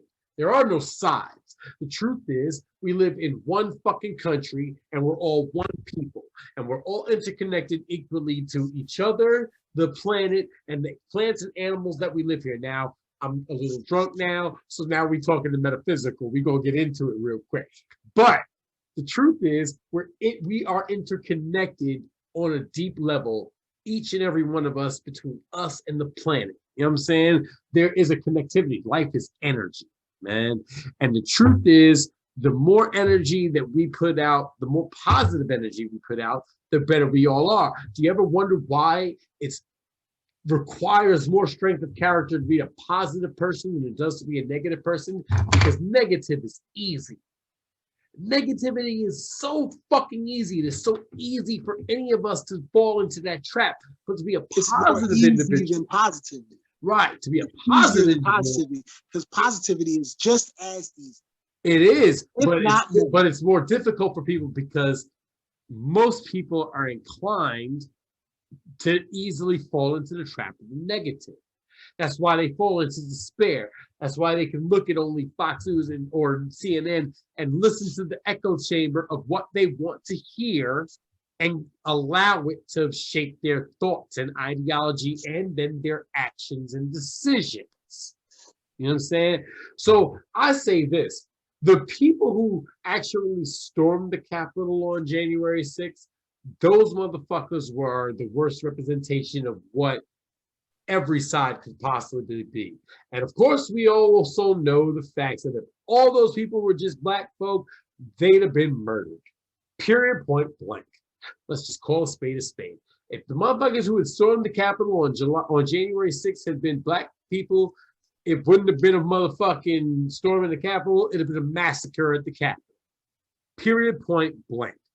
Space fucking. Well, the only reason they were able to storm the Capitol is because the people who were securing the Capitol were the people that were there because they shared the same ideology. Right. Get it? Oh, y'all are here for the same reason that I believe you should be here. Let me help you. Mm-hmm. Let me help you, because these are the Blue Lives Matter motherfuckers that were up there securing the shit. Right. And here's some funny shit.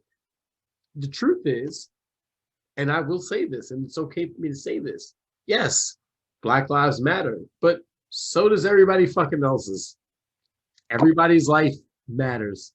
The dog's life matters. Cat's life matters. Everybody's life matters. Life matters. And if you have a problem with the fact that life matters, go fuck yourself.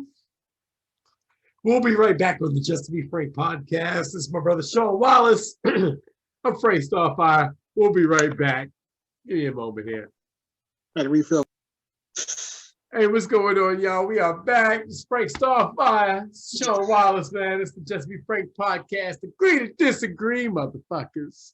Oh, man, you got me fired up, bro. You got me fired up. No, we left off. We were talking about parlor tricks, and you were saying that we were talking about the storming of the Capitol. Now, you were okay with the storming of the Capitol. I loved it. I loved it. Why did you love it? Every fucking second of it. I loved every second of it. I love the anarchy. I love it. Why? Because it was them doing it. Now they had to start. Now you have to start looking at yourself and saying, "Nah, I can't roll that way." But I now mean, you have now you had some necessary division within that community. I mean, which is the conservative community. Right. The conservative community, which was so solid. They all stood together. It may be 40% of them, but they were 40% strong. Well, now you turn that 40% into about 25%. Now you start eating. I just heard something weird in the news too. Donald Trump is trying to start his own social media network. So that's going to be interesting. We'll see how that works out. Point these motherfuckers out. I am firmly. No, he wants his own party, bro. He wants his own party. He does. And the truth is, that would probably be the most viable third party option, which is weird to say. But I also think the other parties, look, the truth is the idea that we can only be governed in this country by two ideologies is fucking stupid. Like, you mean to tell me that we only have two good ideas? Are you fucking retarded? No, that's dumb. So let's think about it. We've been on our side, we're progressive, because now you had a lot of people that were voting.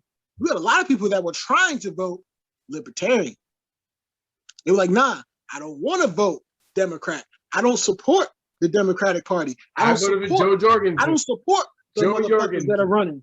I voted So for it Joe was like, Jorgensen. yo, I'm trying to vote libertarian, but you were in a position in this last election to be like, I can't vote libertarian. I have to vote Democrat because I have to vote that motherfucker out. That's not true. I mean, well, all right, yeah, the larger narrative. That's the only way you were going to win. That's the only way you're going to win. Yeah, that's if you are divided and but, you're sitting here trying to be, if you're trying to be a libertarian and you got the Democratic Party has the loudest voice, media wise, they're now you're hurting the opportunity for a Democrat to actually get in. All right, so but now here's the question: has this woke shit caused a problem? Yes. Okay, so we're in agreement that this woke ideology, this social justice warrior bullshit is going too far. Now, for example, I was thinking, I'm a realistic human being, so I think of it like this, okay? I don't know what side of the street you land on as far as, and I don't really care about gender. To me, there are two genders, male, female. That's it. All right. Now everything else, that's your own thing. I don't understand how far I have to fall into your delusion. However, I will respect you enough to, call you whichever pronoun you like, and you know what I'm saying, be respectful of your choices. Not like I'm not saying. But if you don't, then you're canceled. I'm going to attack you. Right. Well, fuck that and fuck that. Because the truth is, I will respect you enough to call you what you like, but I'm not going to fall so far into your delusion that I'm going to say that, yes, you are indeed a full-blown woman, because unless you can push a baby out of a womb, you ain't that. Sorry. You know what I'm saying? That's called division. That's called division. Yes, it is. Now, again, I'm not disparaging the LGBTQ in a two-party system. Community. You can't have division. You can't have division, but you should, because division is good. Because the truth is, I don't want it so that young ladies who play a sport are getting their records wiped and destroyed by biological boys who decide that they want to be girls now. You know what I'm saying? Look, your brain doesn't really develop fully until you're about 25. So you probably shouldn't be able to make that decision until you're about 25. Okay? Truth is, and again, I'm not disparaging who you are, what you feel, what you are. What I'm saying is that there is a vast difference between biological men, biological women. And if you are a transgendered woman who is transitioned from a man to a woman, you still have several years of testosterone and other hormones built up in your body that, no matter what you say, make your bones denser and your muscles denser than that of an actual female. So that means that you have an automatic ability beyond what a normal female has to be better at their sport. That's not fair to me.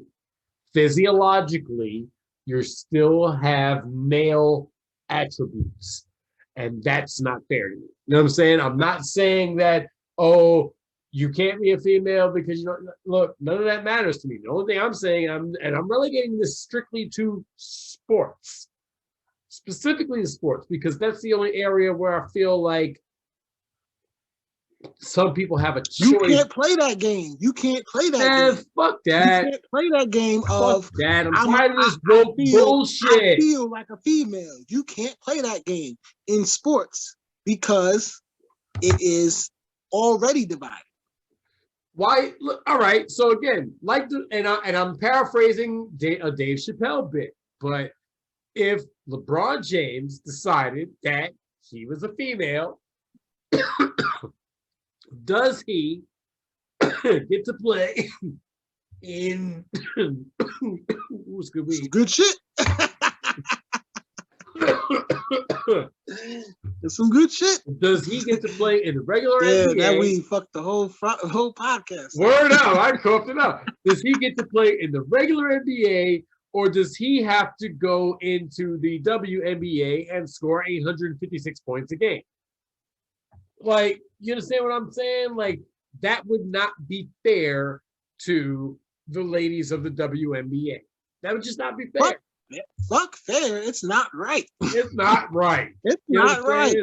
But I would say that I am firmly okay with the integration of the WNBA into the NBA, because I would love to be able to see a team that's made up of males and females playing ball. I think that would be dope. Personally, for me, I think that would be dope. I would like that. Some women. I play basketball. Right. I love playing with females. I love women. I love women on my team because they are fundamentally sound basketball players. So some women have the ability to come into the NBA, the male version of basketball, Who's the assistant? and be able to play. Who's the assistant coach on San Antonio? Is that Becky Hammond? Yes. Yeah. Come on, man. You can't tell me Becky Hammond isn't one of the most fucking prolific basketball players, period, male, female, doesn't matter, on the fucking planet Earth. That's not the case. It's just that the game is mental. So from that position as a coach, there's nothing that she can't do or that she doesn't know that a man doesn't know. So yes, any woman could coach in sports. Any woman can referee in sports, in male sports. Do you know sports. Many men are in women's sports right now, coaching women. Do you know Claire Shields, the undisputed boxing champion? The boxer, yeah. Oh my God. Well, she's now transitioning to MMA because she has no competition in boxing, which I completely understand. But I also know Heather Hardy. She's a fantastic boxer. She's a champ. You know what I'm saying? Heather Hardy is fucking amazing. You know what I'm saying? Like, women's sports is sacred to me. You know what I'm saying? And what I'm saying is you should not be allowed to be a transgender athlete and go into female sports. That's just not fair. If you're a transgender athlete, then you need transgender sports. Do you think there should be a transgender league? Absolutely. I would be okay with that. That'd be dope. I think that'd be dope. You have to have one. I think that would be dope. I think that would be dope. You have to have one. Yeah. You need an area. You need an area for them to go to. You can't say that they can't play sports. Right. Like, that's wrong. You just can't. You can't play in a non-universal sport. Right. Sports are divided into male and female for a reason, because there's a certain level of physicality that comes with the game that you can't just throw just anybody in there. It's only the best of the best can do it. And then when you have women, you have the best of the best women, you have the best of the best men. That's it. That's it. You know what I'm saying? And again, we're not disparaging transgender people. It's about equality and competition. This, when it comes to athletics, this is something you have to take into consideration. The fact that physiologically, it's the equality of competition. Right. It's competition. You have to be fair when you are competing. You can't be that. It can't be universal. Right. It just can't be. Right. Not that you don't want it to be. It just can't be that. Right. Whenever you see a transgender woman go into women's athletics, 9 times out of 10, 9.5 times, 9 times out of 10, they are dominating. Not competing. And again, dominating. Now, and again, would I like to see integration Fighting? of Beating the male shit. and female sports? Because, for example, I think maybe, and maybe not now, because, body has changed and everything, but I definitely believe that Serena Williams definitely competed against Rafael Nadal for a fucking tennis championship. You know what I'm saying? I genuinely believe she could have done that shit. So yes, I would love to see integration of male and female sports into a degree. Maybe not the NFL. Okay, maybe that's on but that's on an exhibition. Sure. Well, no, I mean in real competition. I don't see why. You're just entertaining. No, why wouldn't that be entertaining? You're entertaining the idea that they can compete. You want to see if Serena Williams telling me can compete. That Serena Williams. Nadal, You're telling me that Serena Williams could not have competed against Rafael Nadal or whatever other guy. I don't know many other tennis player guys. I only know Serena. But you're telling me Serena Williams would not make it to the point where she can compete against Rafael Nadal. I don't believe that. I believe you're mistaken. Not Pete Sampras. What's the other motherfucker's name? I believe you're mistaken in that. Because she would not be a top male. She would not be a top athlete in the male division. I don't believe that. No chance. I don't believe that. I don't believe that. Chance. Now I'm not talking about boxing.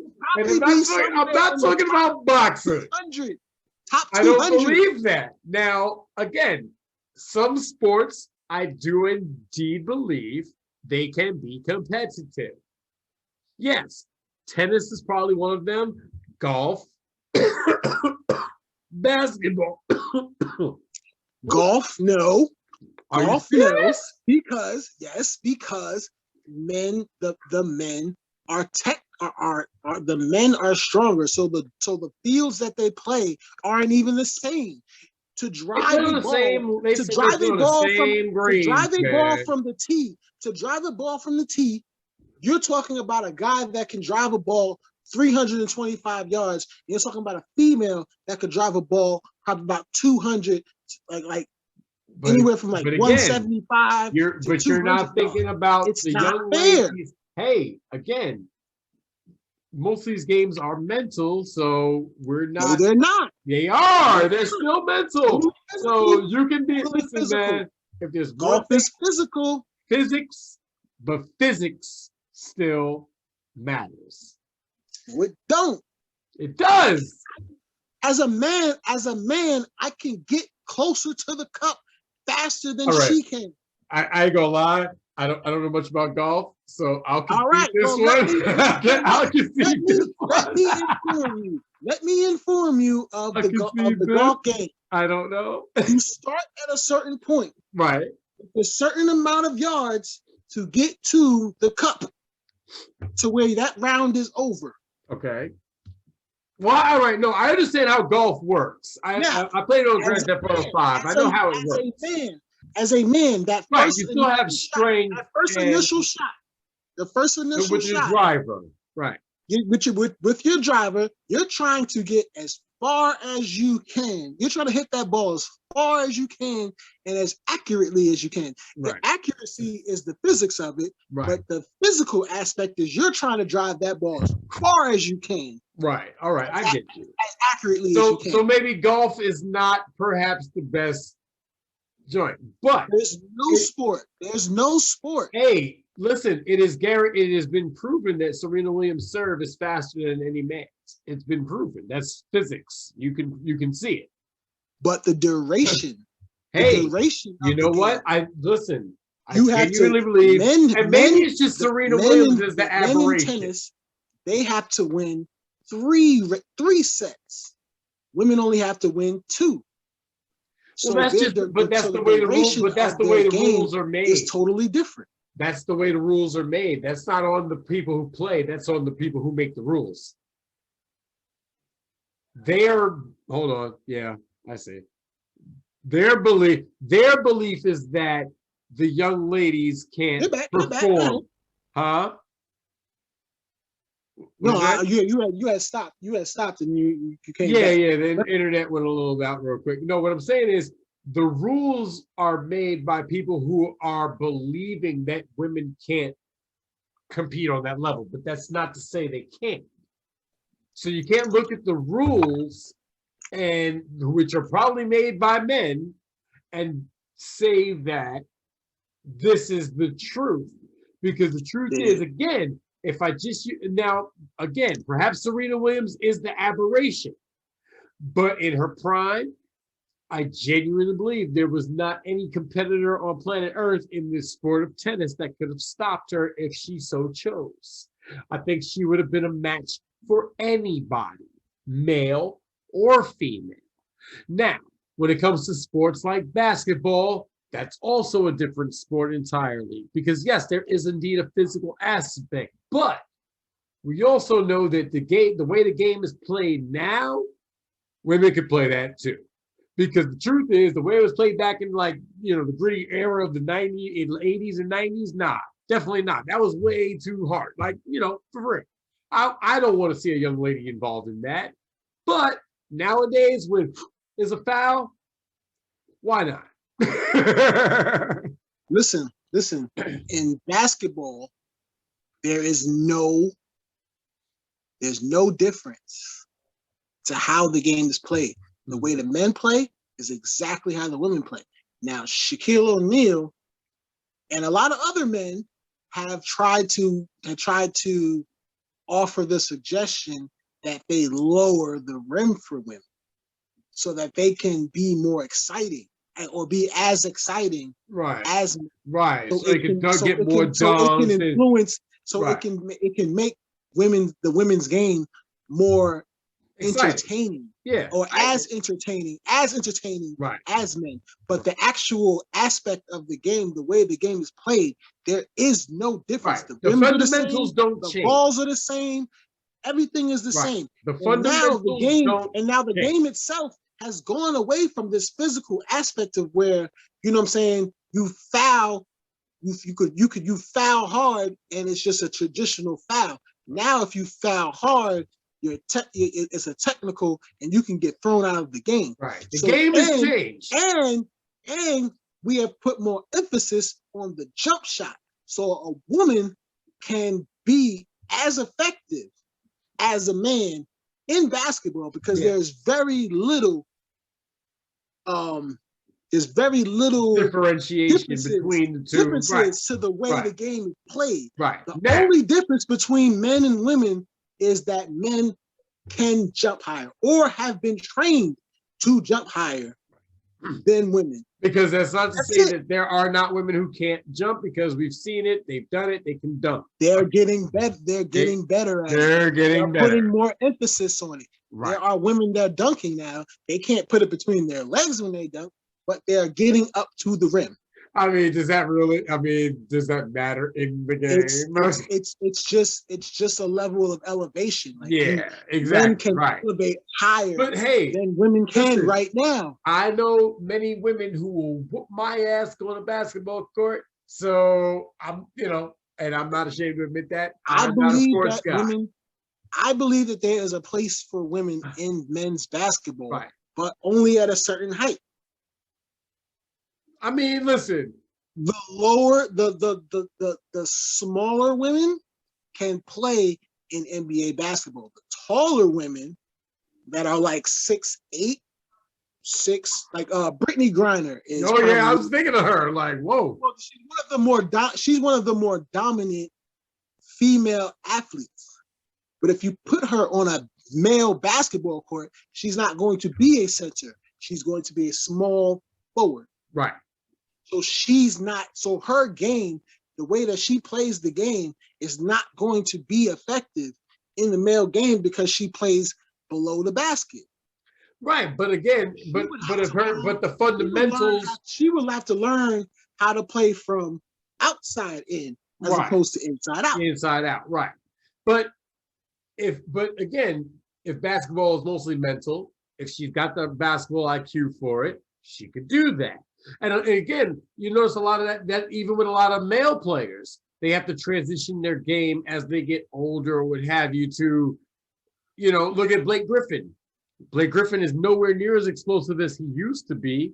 He still got it occasionally, but he's nowhere near as explosive as he used to be. So now he can damn sure sink the three.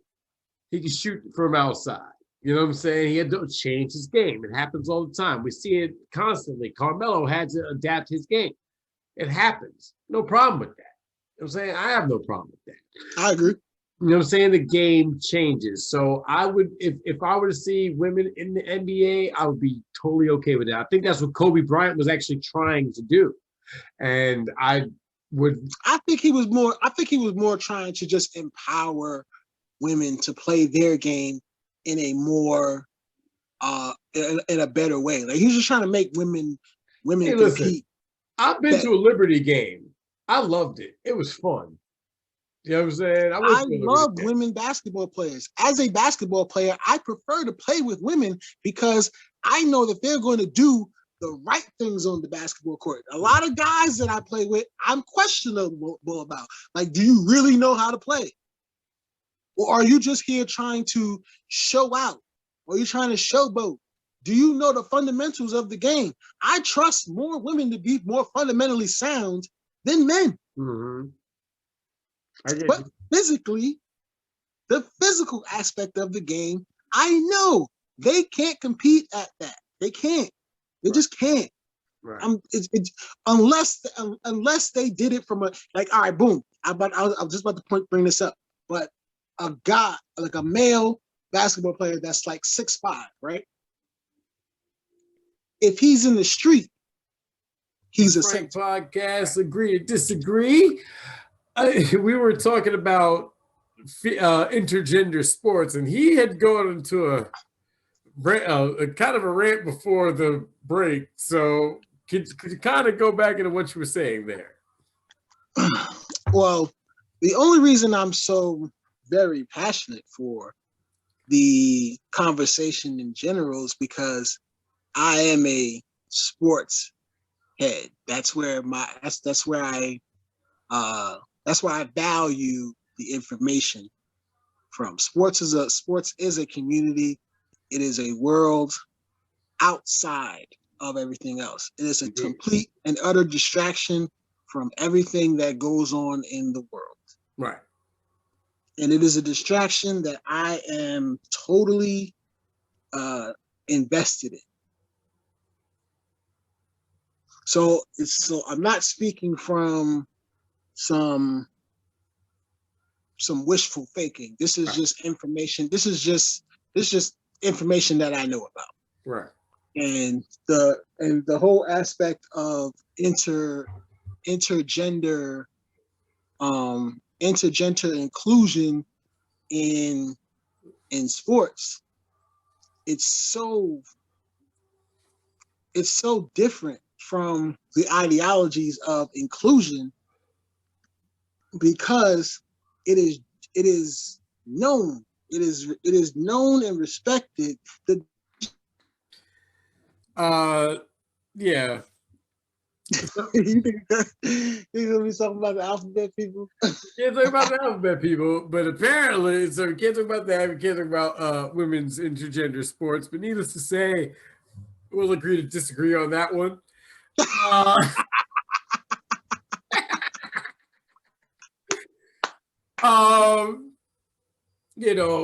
I don't know, man. Listen, there's a lot going on in the world, and I guess the bottom line is we probably need to come together more and focus on our similarities more than what divides us.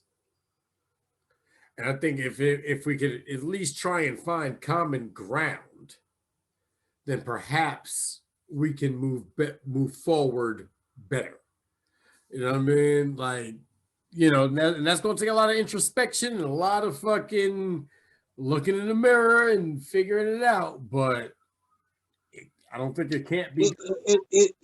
it has, I guess it does have a lot to do with looking in the mirror, but I would think that more people need to just be okay with being themselves. And another, and because this is gonna hit the alphabet people, so it might cut us off again. I don't want to do that. Hey, fuck it, let this go for now. You know what? Because this is a great segue. I believe personally. But Little Mama has just been in the news. Has she? Yes, little lip gloss is popping. Right, I know who she is. She is trying to start she's trying to start a heterosexual community where she's trying to prevent or stop the she's trying to stop LGBTQ bullying. She's trying to stop people from bullying heterosexuals. Oh, okay.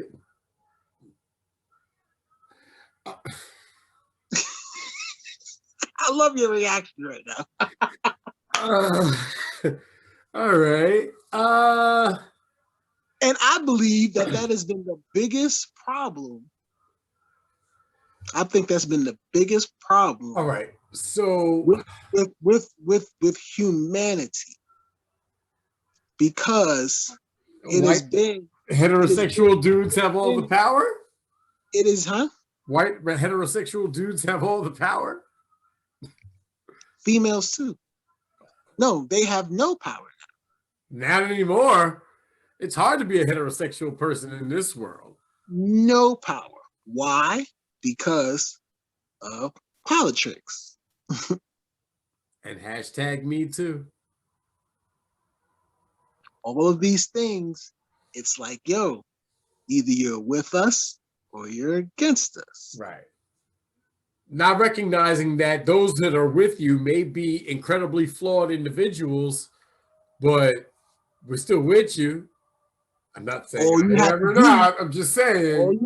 All you have to do is come in. Right. If you don't come in, then I'm going to have to attack you. Cancel you. Cancel. And that's my problem with this whole cancel culture bullshit. It's my problem with this whole woke ideology. I don't like what they're teaching at schools, that, you know, these universities, that this super liberalism. I also like,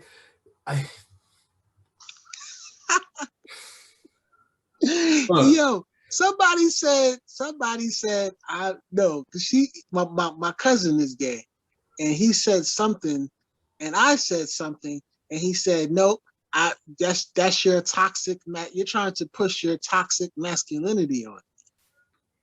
And so then I had a rebuttal for the next few days of toxic feminism.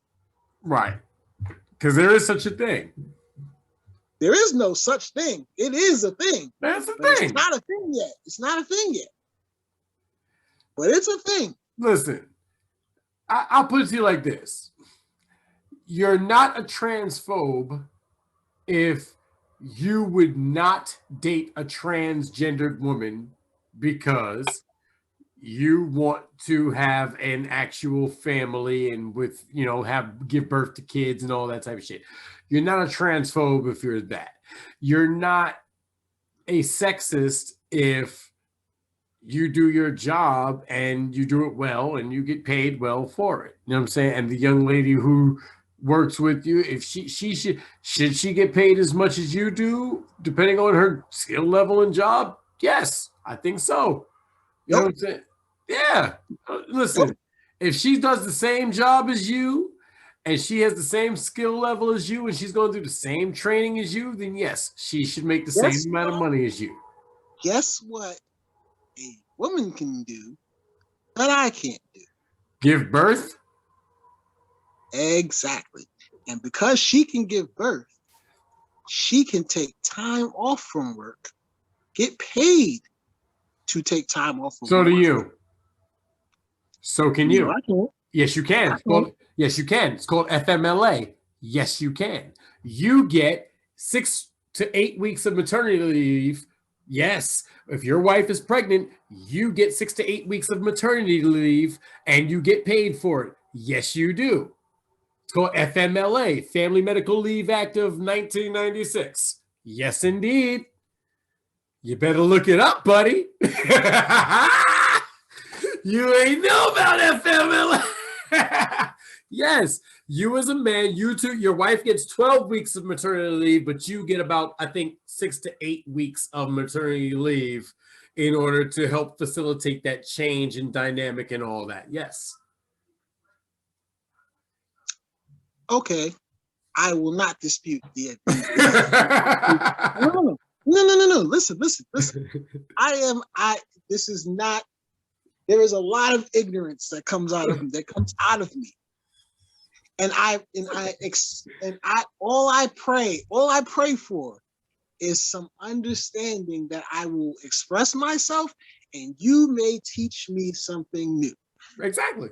Not discrediting that. That's but fair. how many men utilize that? Well, not enough, I would imagine, because most men don't know it exists. Most men, because see, now this is a patriarchal thing. Most men think of having a baby as only a woman's job and only a woman's thing. But you forget that you as a man play a part in that. And if you are a real man, you will indeed play a part in that. Hold on. My coworker just had a baby. He had to call out of work. He called out of work. I'm pretty sure it's going to count against his PTO. It shouldn't. When he called out of work. It shouldn't. This is what I'm saying. This is just what I'm saying.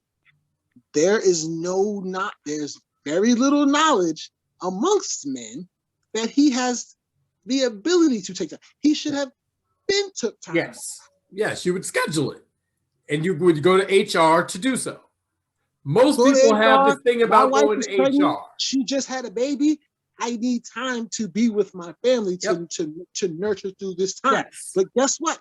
He has not had that. No. She is guaranteed that because she is going to have. Listen. She is not guaranteed that depending on where she works and her level of illegality in this country. This is what I'm getting to. She's going to get that because she is literally going to have the baby. She's literally going to have to watch over this baby, and she's going to get that. They're going to notify her that she's going to get that. So when you talk about equal pay, or that she should get what you get, an employer takes out a insurance policy on the females that they work for, the females that work for them. The insurance industry, so they have that's to a pay, different argument. They are paying an insurance company to pay her to have her time off. Yep, and they're paying for the same thing for a guy. They've also done that for men. They've also done that for men, but it's not been utilized. So it's really not even like, it's like, all right, it's available, but y'all not even going to use it. That's ignorance. If you don't pay attention when you're being hired, it's mentioned in the hiring process. It's in your standard handbook. It'll be in anytime. Yeah, it's in there. You have to read the fucking literature that they give you. If you go into a job blind and they don't offer FMLA, you're to blame because you're a moron. But I'm going to incentivize you coming to work. No, it's yours. You have the right to be with your child. You're not using it. I'm going to incentivize that you don't, because you don't utilize it, I'm going to incentivize you. All right. So For you're not basically using it, saying you're for not lying by using it, for omission, and continuing to is coming that into right? work.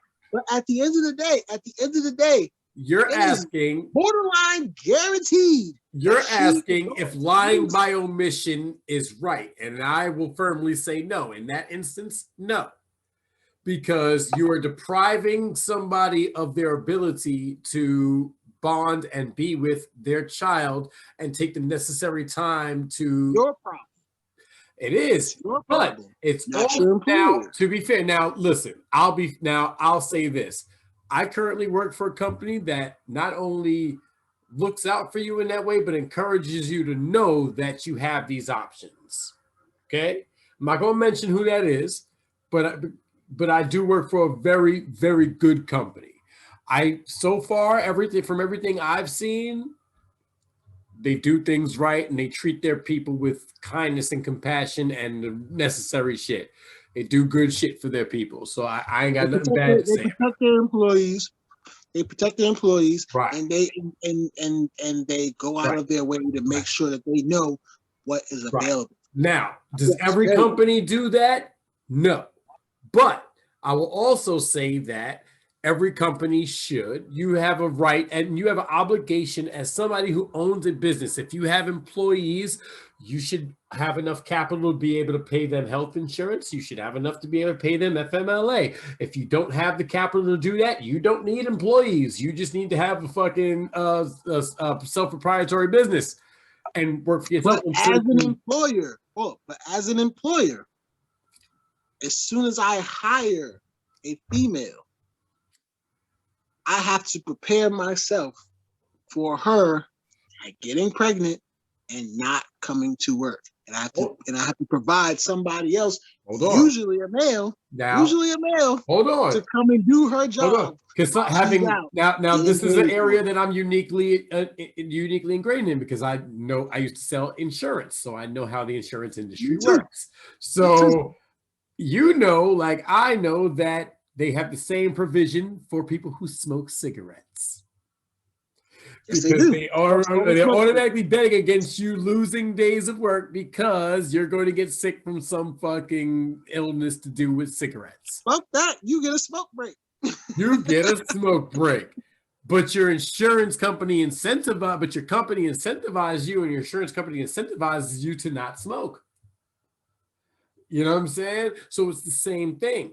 You can't. But at the end of the day, you are still paying to protect your employees and protect yourself for when those things happen. I don't see why this is even a debate. Women should get that time off. Men should get the time off. If you as a man don't know that you get this time off, you need to research it. If you go into your company and go talk to HR and ask them, do you have a Family Medical Leave Act provision, FMLA, for men to take maternity leave when their spouse has also taken maternity leave? Men have gone to the extent to say we need paternity leave. I mean, listen. They are fighting. I am firm. Listen. There are men that are literally fighting. I am firmly against paternity leave. I am firmly against child support in the way it's done currently. Firmly against it. I think it's a sham. I think child support is indeed a good thing, but I think the way it's implemented and the way it's done and the way it affects people, especially those who actually do the right thing, it's terrible. You know what I'm saying? But no, it's not. It is. It's not. It's not. I believe every man from the day that child was born should be put on child support, whether you're there or not. Damn, that's harsh. And I'm firmly of the agreement. However, I will offer this caveat. Mm-hmm. If I as a father and you as the mother don't work out in our relationship, but we still have to co-parent and raise this child, and I'm still doing the necessary steps to make sure that not only do I provide for this child, but I see my child, then child support's not necessary. Child support is a fucking court-mandated document telling me what I have to do. You know what I'm saying? That puts undue stress on both parties and the child by extension. furthermore, it causes more heartache and pain because it forces you to have to provide in a way that's sometimes unsustainable to the actuality and reality of the situation. You know what I'm saying? There's no reason why a grown-ass man should have to work 3 fucking jobs just to make sure that he can pay child support. That's wrong. You know what I'm saying? But again, if you're providing for your child in a way where it's not necessary for, and you're actually taking the steps to, because again, look, this is something I firmly believe. Just because 2 people love each other doesn't mean they're supposed to be together. And sometimes relationships don't work. You know what I'm saying? But the child that you 2 have brought into this world should not be affected by that in such a way as to cause them undue stress. But the only way you're not going to cause them undue stress is if you yourself and she herself are not under undue stress. Child support is stressful. So if you take that out of the equation, what you'll find is that co-parenting does work, but you have to make it work. You 2 as individuals have to find a way to make it work. And that includes when new people come into the picture and new relationships are formed and those extended families happen. And like, you have to find a way to make it work.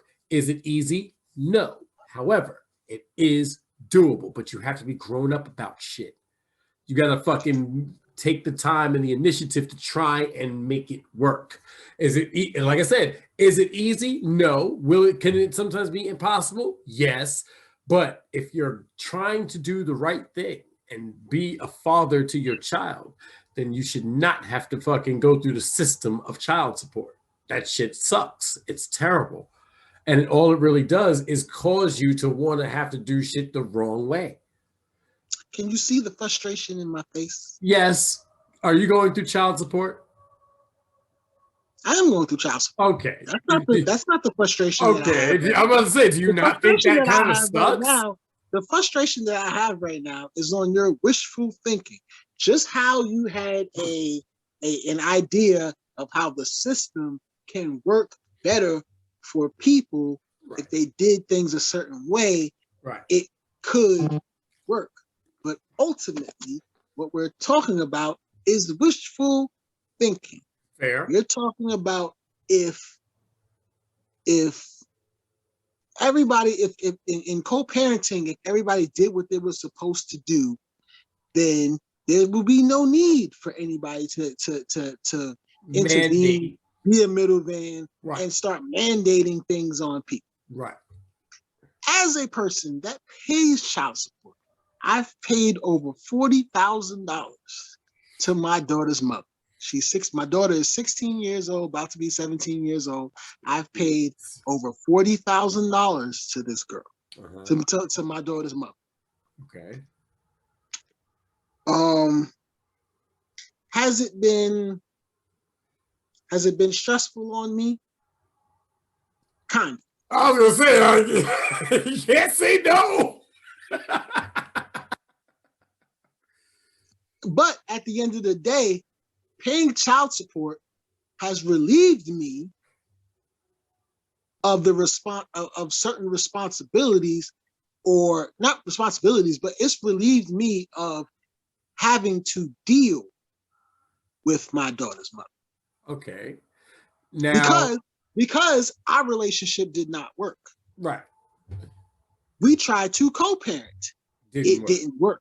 Okay. So her only option was to put me in the system and make me do what I'm supposed to do. Well, why didn't you file for child support? I didn't file for child support because I was ushered out of my family. I was told to leave. So I left. Right, but you weren't told by anybody legally. You still had a right, and you had still the right as a parent to file for child support and custody of your daughter. You had that right. I did have that right. You could have filed for that. You know what I'm saying? I could have, but guess what? I didn't want to do it. Why? Because I didn't want to be a. If you don't mind my asking, father. I didn't want to be a single father. I wanted to be a father with the mother to our child.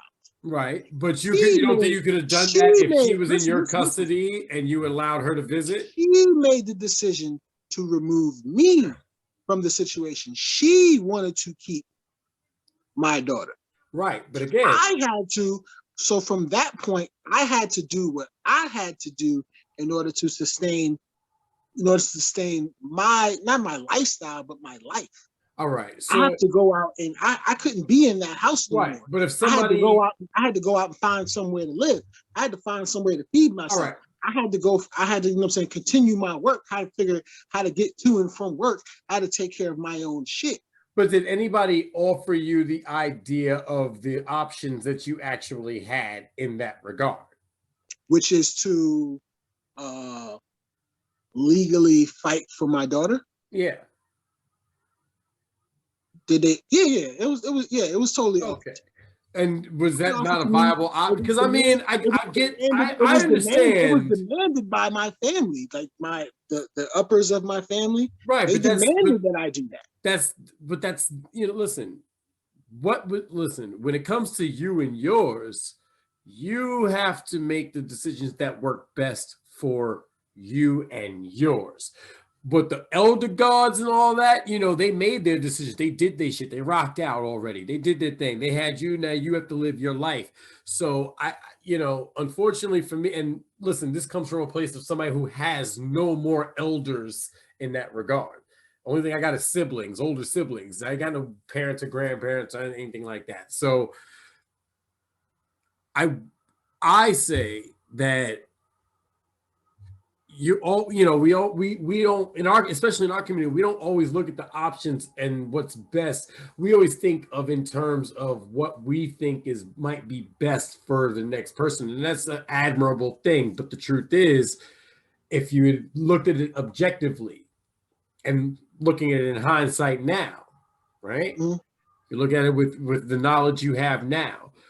Do you think it would have been better had you decided to fight for custody and raise her yourself? Absolutely not. No, you don't think so? You don't Nope, think you don't think you'd have been able to? That would have been a fight that I could not win. Only because she's a stable person and a stable mother. They have ultimately more power in the legal system than we do. So if I would have fought against her to have my daughter, I would have caused even more trauma within my family. It was in my best interest to do what I did, which was step away and just assume the responsibility that she asked me for. Because if it'd be one thing if I started a family with some drug addicted person that was like a hoarder and had my daughter in unsustainable conditions. I didn't have that. Right. My daughter's mother is a very good mother, good person, stable person of quality, sound mind and body. There's no chance that I would have beat her in a custody battle. No chance. No chance. Well, I mean, what that tells me, because you're not a recalcitrant person. You're not a drug dealer. Extremely selfish of me. That would have been extremely selfish of me to go about the business of trying to take my daughter away from her mother. All right. No, I don't.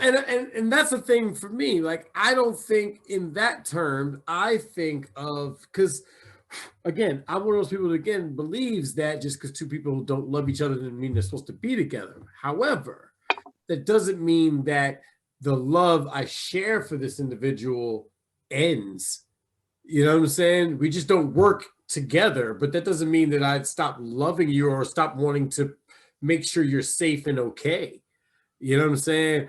And as a man and as a father, what movie was that? Oh man. Anyway, it was a quote in the movie. Was like, just because you're not wanted does not mean you don't do what you're supposed to do as a father. You have a job to do. Right. As a father, whether you're there or not, whether you're asked to or not. So then you have a job to do. You don't walk away from your responsibilities as a father just because you're not wanted by the mother. So then the system is broken then. It's the system itself. The system isn't broken. Itself is I don't think the system is broken. I don't think the system is broken. I think the system works. It just needs a revamp, like everything. It needs a revamp. I believe every man, the minute that he signs on that birth certificate, should be put on like, you know what I'm saying, have a fiscal responsibility to his children. But you do. I do. You do. Whether you do it forcefully or you do it willingly. But what about those who are? Well, what about those of us who like spend money on? And hey, again, I'm speaking to somebody who doesn't have kids, but definitely wants kids, and I definitely don't want children out of wedlock. Like the woman I have kids with, if I'm blessed to have some, she ain't going nowhere. She's mine forever. We're gonna stick it out. I don't give a fuck what it takes. Yes. You think so? Yes. And I'm gonna tell you why. It changes in 3 situations: when you have a child, when you move in together, and when you get married. Listen, all of those things change the dynamic of your relationship. I agree. No matter how you got into it. But here's the power and understanding. Having a child is something that we definitely need, because we definitely need to create more life and create those that can help harness and shape the world for better. You know what I'm saying? We need to do that. When it comes to weddings and all that, marriage is a fucking document that you sign with the government. Like, fuck that shit. I don't need a document to tell me that I love you, and I don't need a document to fucking keep me here, because the truth is, again, no matter, like, again, I'm 38, so anybody I have kids with right now, fuck that. You here, baby. I ain't going nowhere. I'm a loyal motherfucker. You know what I'm saying? I'm not going nowhere. I'm weird looking. What do you mean? Wait. What do you mean you're not going anywhere? That's not up to you. I mean, basically what I'm saying is, I didn't walk away. I was kicked out. You was kicked out, right? And but because you couldn't find a way, because whatever was broken between the two, you could not be fixed. The ultimate goal, it could have been fixed. She didn't want to fix it. Well, then there's a lack of something there, and that's a problem. She chose otherwise, right? But that does not mean that just because you kicked me out, now I get to go live. I got to go live my life. I can go do something else. I can go create another family, and I can abandon my child. You can, but the divorce laws are shit. You can't abandon your child, and that is why child support is even a thing. It even exists. Right? Because men will walk away from their family. Well, think about it. Like, come on, back in the days, you can move 40 miles away and you can start a whole new family and nobody would be the wiser. Now you got the internet. you can't do shit. We'll find you, motherfucker. We'll find you. But what I mean is, if you are somebody who, and this is probably, again, I'm an idealist. I look at things in a way that of the ideal of what I want. And when I think of family and having kids and being with a woman, to me, that's something that's going to stick. I don't want to be anybody's baby daddy. And I don't want to have a baby mama. You understand what I mean? Like, I refuse to do that. So that is something that, when it comes to that sort of thing, any woman I'm with, and ladies, I'm talking to you now. Ladies, I'm talking to you now. Like, come on. Any woman that I'm with, no matter what we go through, we're going to have to learn to work through it. Because I don't want to let something separate us and make it so that we can't raise our child together. So when you say, I'm not going nowhere, I ain't going nowhere. You know what that means? that means that you are going to do whatever it takes to make sure that you don't go anywhere. That's right. You're what you're not saying is, I'm the man, I'm making the decisions, and I'm telling you I'm not going nowhere. No, because that's not how I think. I don't what think you're that. saying, yeah, what you're saying is, I'm going to do what it takes to make sure that I don't go anywhere. Right. But that means I'm willing to work with you to figure out whatever may come up, whatever may arise, however we need to get through it, we can and we will. You know what I'm saying? Because if you love me enough to bear children for me, then I love you enough to fucking hold you down in any way, shape, or form that you need. And that means don't go fucking anybody else. No. That means providing for her the way she sees fit. No. That means yes. That means compromising on the things that we need. That you, as a man and as a father, have to come to peace with. Sure, but you also have to recognize that a certain lifestyle. If she says, I don't like you no more. I don't like what you're doing for me. You're not doing enough. I want you gone. Well, that could certainly arise if those things are facts. But that, again, these are things if you're falling short in the things you gotta fall that you shouldn't be, you gotta fix the problem. So baby, tell me how I'm falling short. What is it exactly that I'm not doing? What if she tells you there's nothing you could do? Well, that's just I don't believe in impossibilities. Nothing is impossible.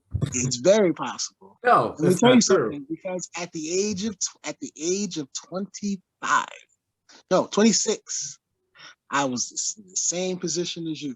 For 8 months, we had to sit in the same home, and I had to sit here and try my best to try to tell this woman, I want to work this out. I understand where I went wrong. Well, what did you? All right. Hold up.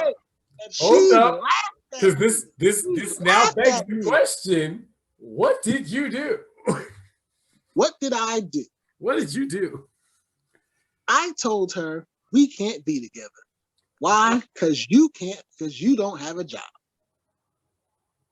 I can't provide for this family on a Steve Madden paycheck. That's fair. I took her into my home. This is somebody that had nothing.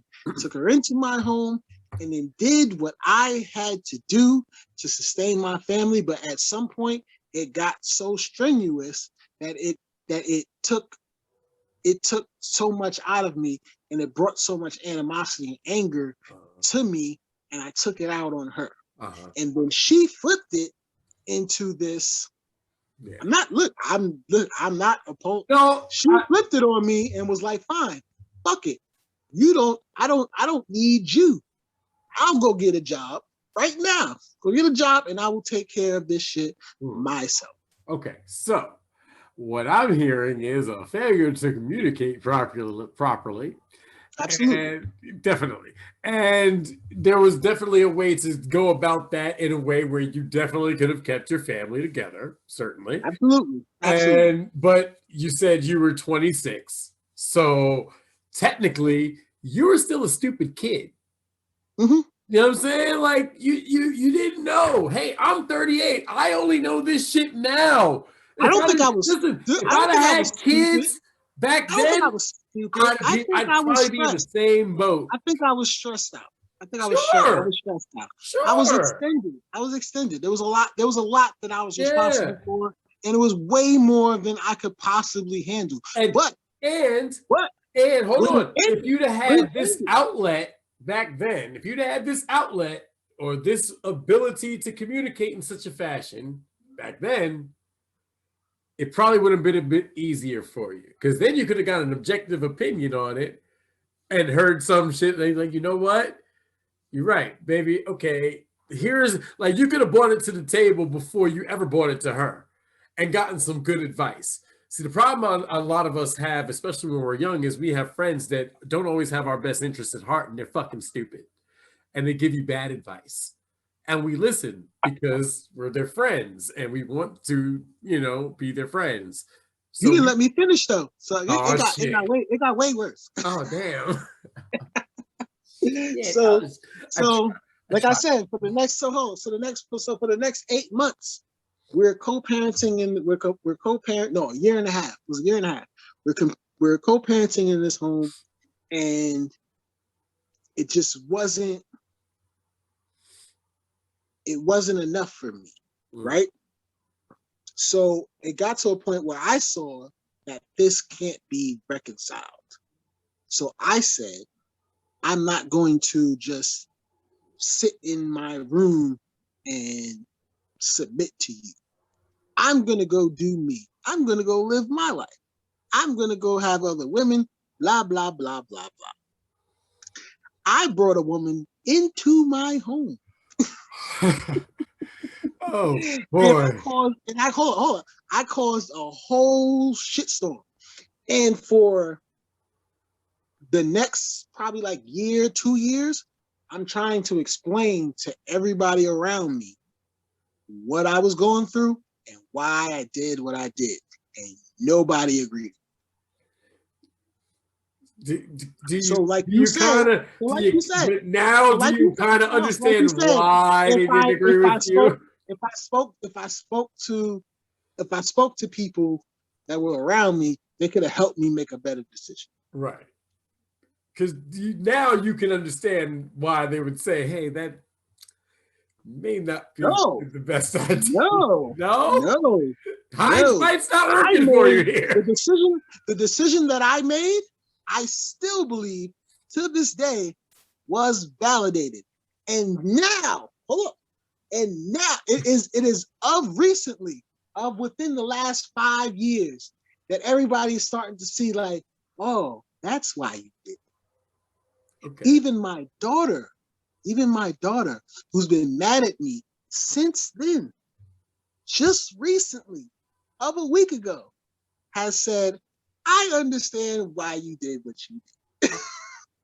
So obviously there's a portion of the story that we're not getting. So no, that's the whole story. All right. So but there's something in there that we're missing. What it was I was at my wit's end in trying to salvage a relationship that couldn't be salvaged. Okay. But what I did was something that other people would not understand why I did what I did at the time. Right. It is only through time that other people started to say, well, all right, I see what you were going up against. Okay. So then would it be? There was a fight. It's a fight when you're dealing with somebody and they're saying that they don't want to deal with you, or you're saying that you don't want to deal with them. It's a fight. Right. A fight internally that externally other people may not understand. But at the end of the day, as a father and as a man, I still have a responsibility, which is why I say that no matter what your situation is, whether you are in it or you're out of it, you need to handle your responsibilities fiscally. All right. So would it be fair to say then that had there been some form of intervention before it got to this point, perhaps it could have been salvaged? I don't know. You'd have to ask her, because she ultimately made the decision. All right, that's fair. But I mean, all right, so just from your perspective, do you think that if you'd have gotten, like, before it ever got to your wit's end, like if you were at 50% at the point where you were like towards your wit's end, and you was like, hey, baby, listen, can we figure something out? Like, can we go talk to somebody? Can we, like, would you think that would have helped? Man. Again, just hypothetically. This is what I'm saying. Is that you can't You can't control what she thinks. Oh no, I'm not saying control. As much as you may want to understand, there's very little understanding as to what she may want and what she thinks. And in a court of law, she holds all the cards unless she is a destructive force in your and that child's life. All right. If she is in any way, shape, or form capable and mentally stable, you don't even stand a chance, bro. You don't even stand a chance. But what you can do and what you should do is take care of your business fiscally, which is why I say child support is not bad. The only way that it's bad, and that's one of my homeboys had to put me onto it, is if you're dealing with a female, even if she's like mentally capable or whatever, they're going to side with her. But if she's in a position where she's not really making any money and she's kind of like using you for money, and she's in the welfare system. Oh yeah, forget about it. She shouldn't even be doing that because the welfare system is now going to take control of his money. Mm-hmm. And they are going to determine what she is entitled to. Right. So like again, it goes back to what I said. The system itself needs to be fixed. The whole system, all those systems that intertwine, they all need to be fixed into a way that makes it fair to everybody. How do we do that? Not entirely sure, but it definitely has to be something that can be looked into. Stand up to the system. I mean, listen, again, I don't have any kids. Who am I standing up to? But because I didn't stick my penis in a bunch of other random women all the time, you lucky son of a gun. Well, I mean, you would say that, except now I'm 38 years old and I have no kids. So lucky you. You say that. It's an overrated experience. Well, that might be fair, but the truth is, it's something I genuinely want to do. It's great. It's great. Yeah. As great as it is, it's still an overrated experience. Oh well, I'm sure. It's not a picnic, but it's nothing worth doing is ever easy, and nothing easy is ever worth doing, brother. Listen, man. I'm gonna let you go, good brother. I mean, we've been at this for like 4 hours now, 3 hours, 3 and change.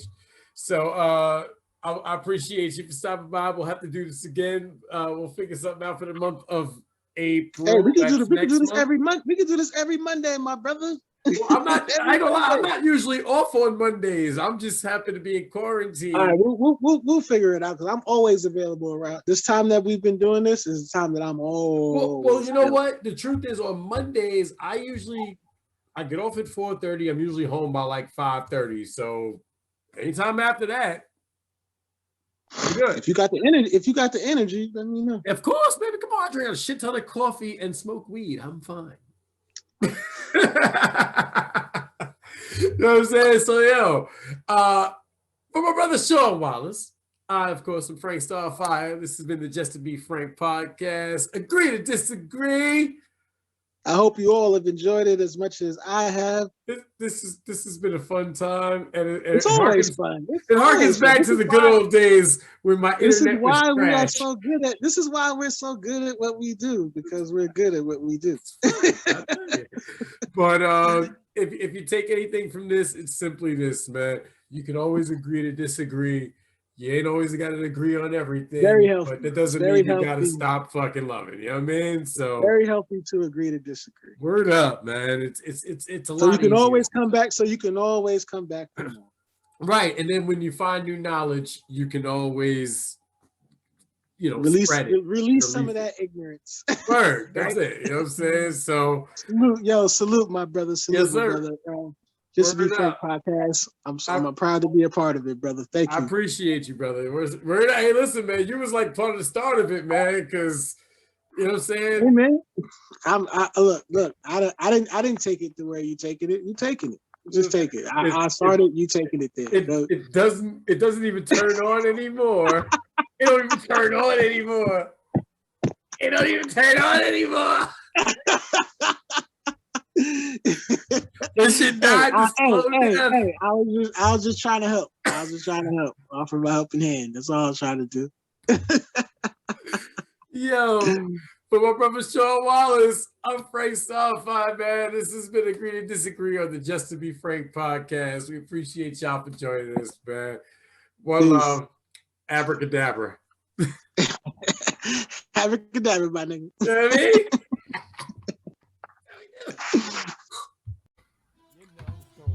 Hey, what's going on, y'all? It's your boy Frank Starfire. Thank you so much for watching. If you like what you heard, do me a favor. Hit the like button, hit the subscribe button, and then share the living shit out of this. Or keep it to yourself so you can be that much smarter than everybody else.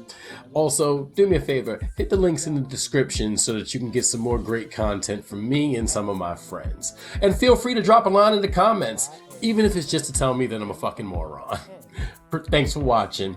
One love, abracadabra.